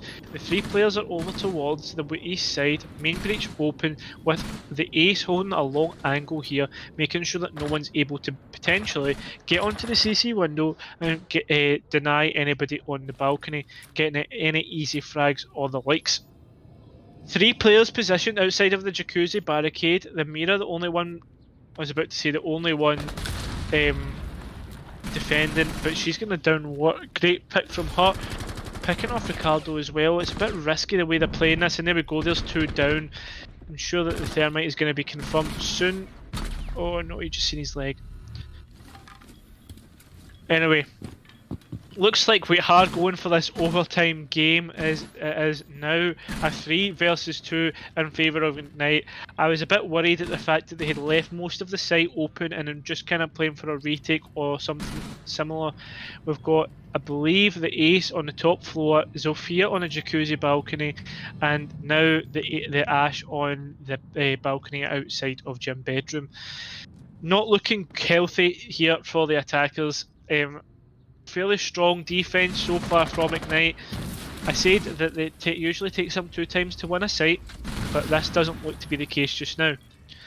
Here we go. Rikaz starting to make his move in. The defenders are now kind of positioned back towards the site, and he's gonna. Oh, Maxi able to take out 11 that was out on the balcony, and it's now up to Pedro and Rikaz, but Rikaz gets taken out by Mitchell. Pedro's going to take out Cryptic. He's going to be able to take out Mira, but there we go. Maxi clutching it and Ignite, winning it and taking us all the way to overtime. Wow. Did not manage to... Oh, it seemed to be...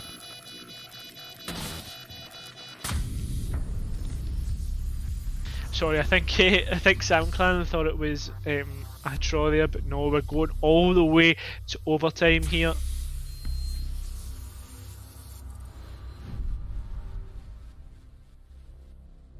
Sorry folks, we're going to have a wee pause here just while we wait for Mitchell to come back in. I think we're going to quickly nip to a quick break while we wait for him to come back.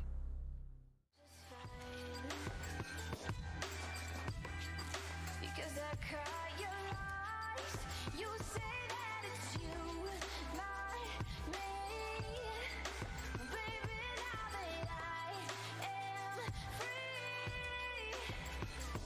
I want my lips back, my time back, my words like when I said my love back, my life back, my heart, the one that...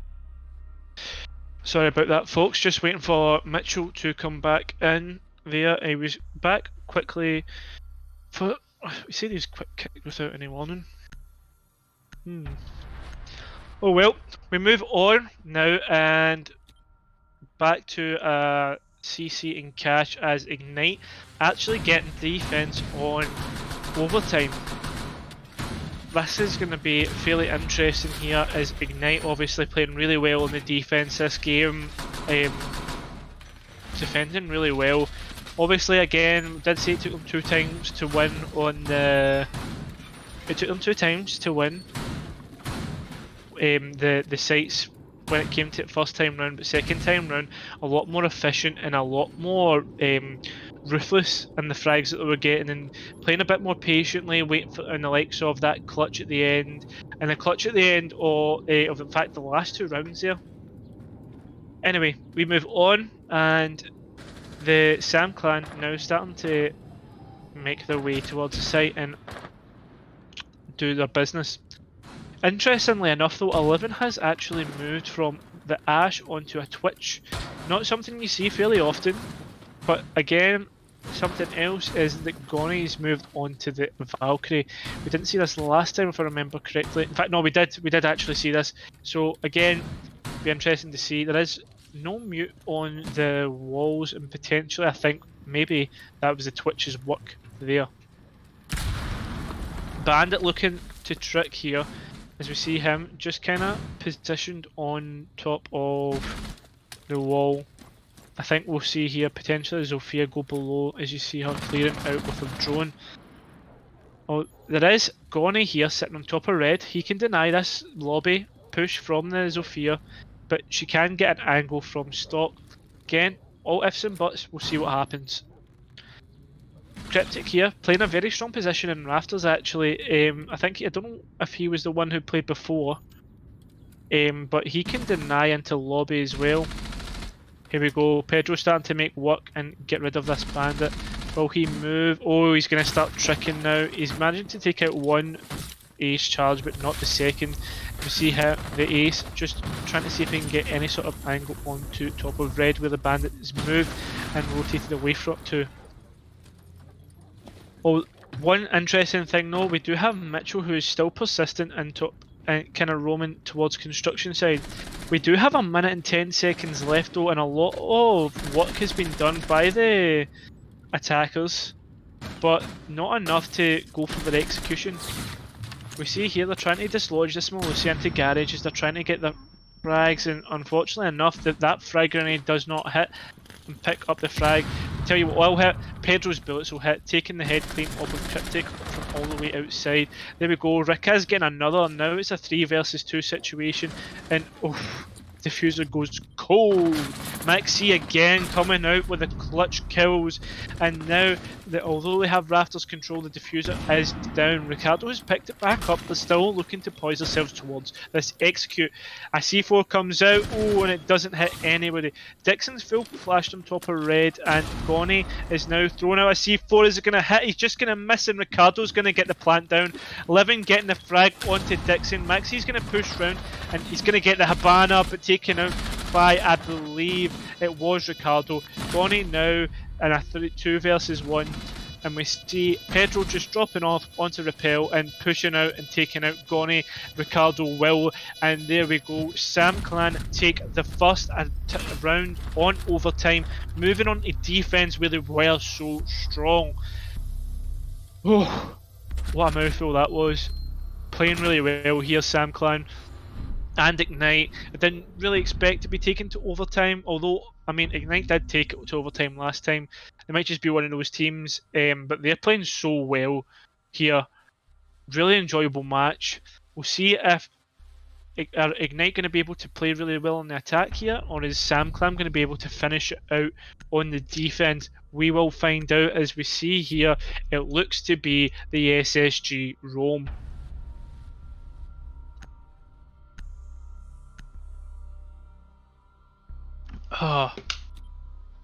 Anyway, we move on.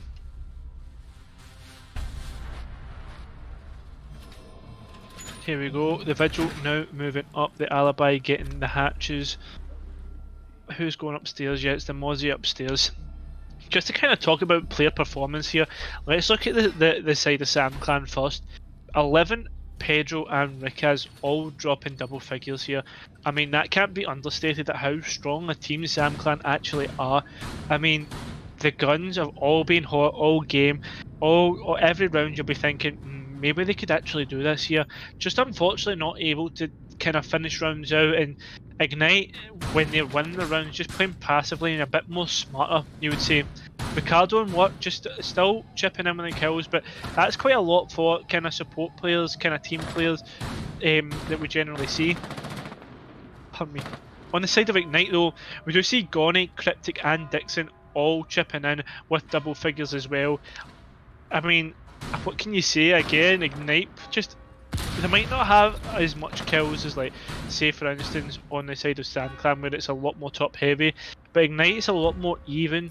I mean, Maxi's on 6 and the Mitchell's on 7, just playing really well together, doing the business that they need to do. Anyway, 2 minutes 20 seconds, and now the attackers are trying to clear out these roamers. Instead of potentially maybe going for a rush, they're going to take their time and be, oh no, I was about to say they were about to be a bit more kind of take their time and make sure that they get everything done, but I thought that drone wasn't going to get them. Now the attackers are going to push round and going to position themselves. Oh, please don't swing that, Mitchell. Please don't swing that, because Ricaz is just waiting, and he's just waiting. There he go. There's one gone, and he's going to get taken out. That's refragged. That's a C4 off the board, but Gonny's going to be able to get the take him out. And yeah, well, that's your main hard boot you've gone on Maxi.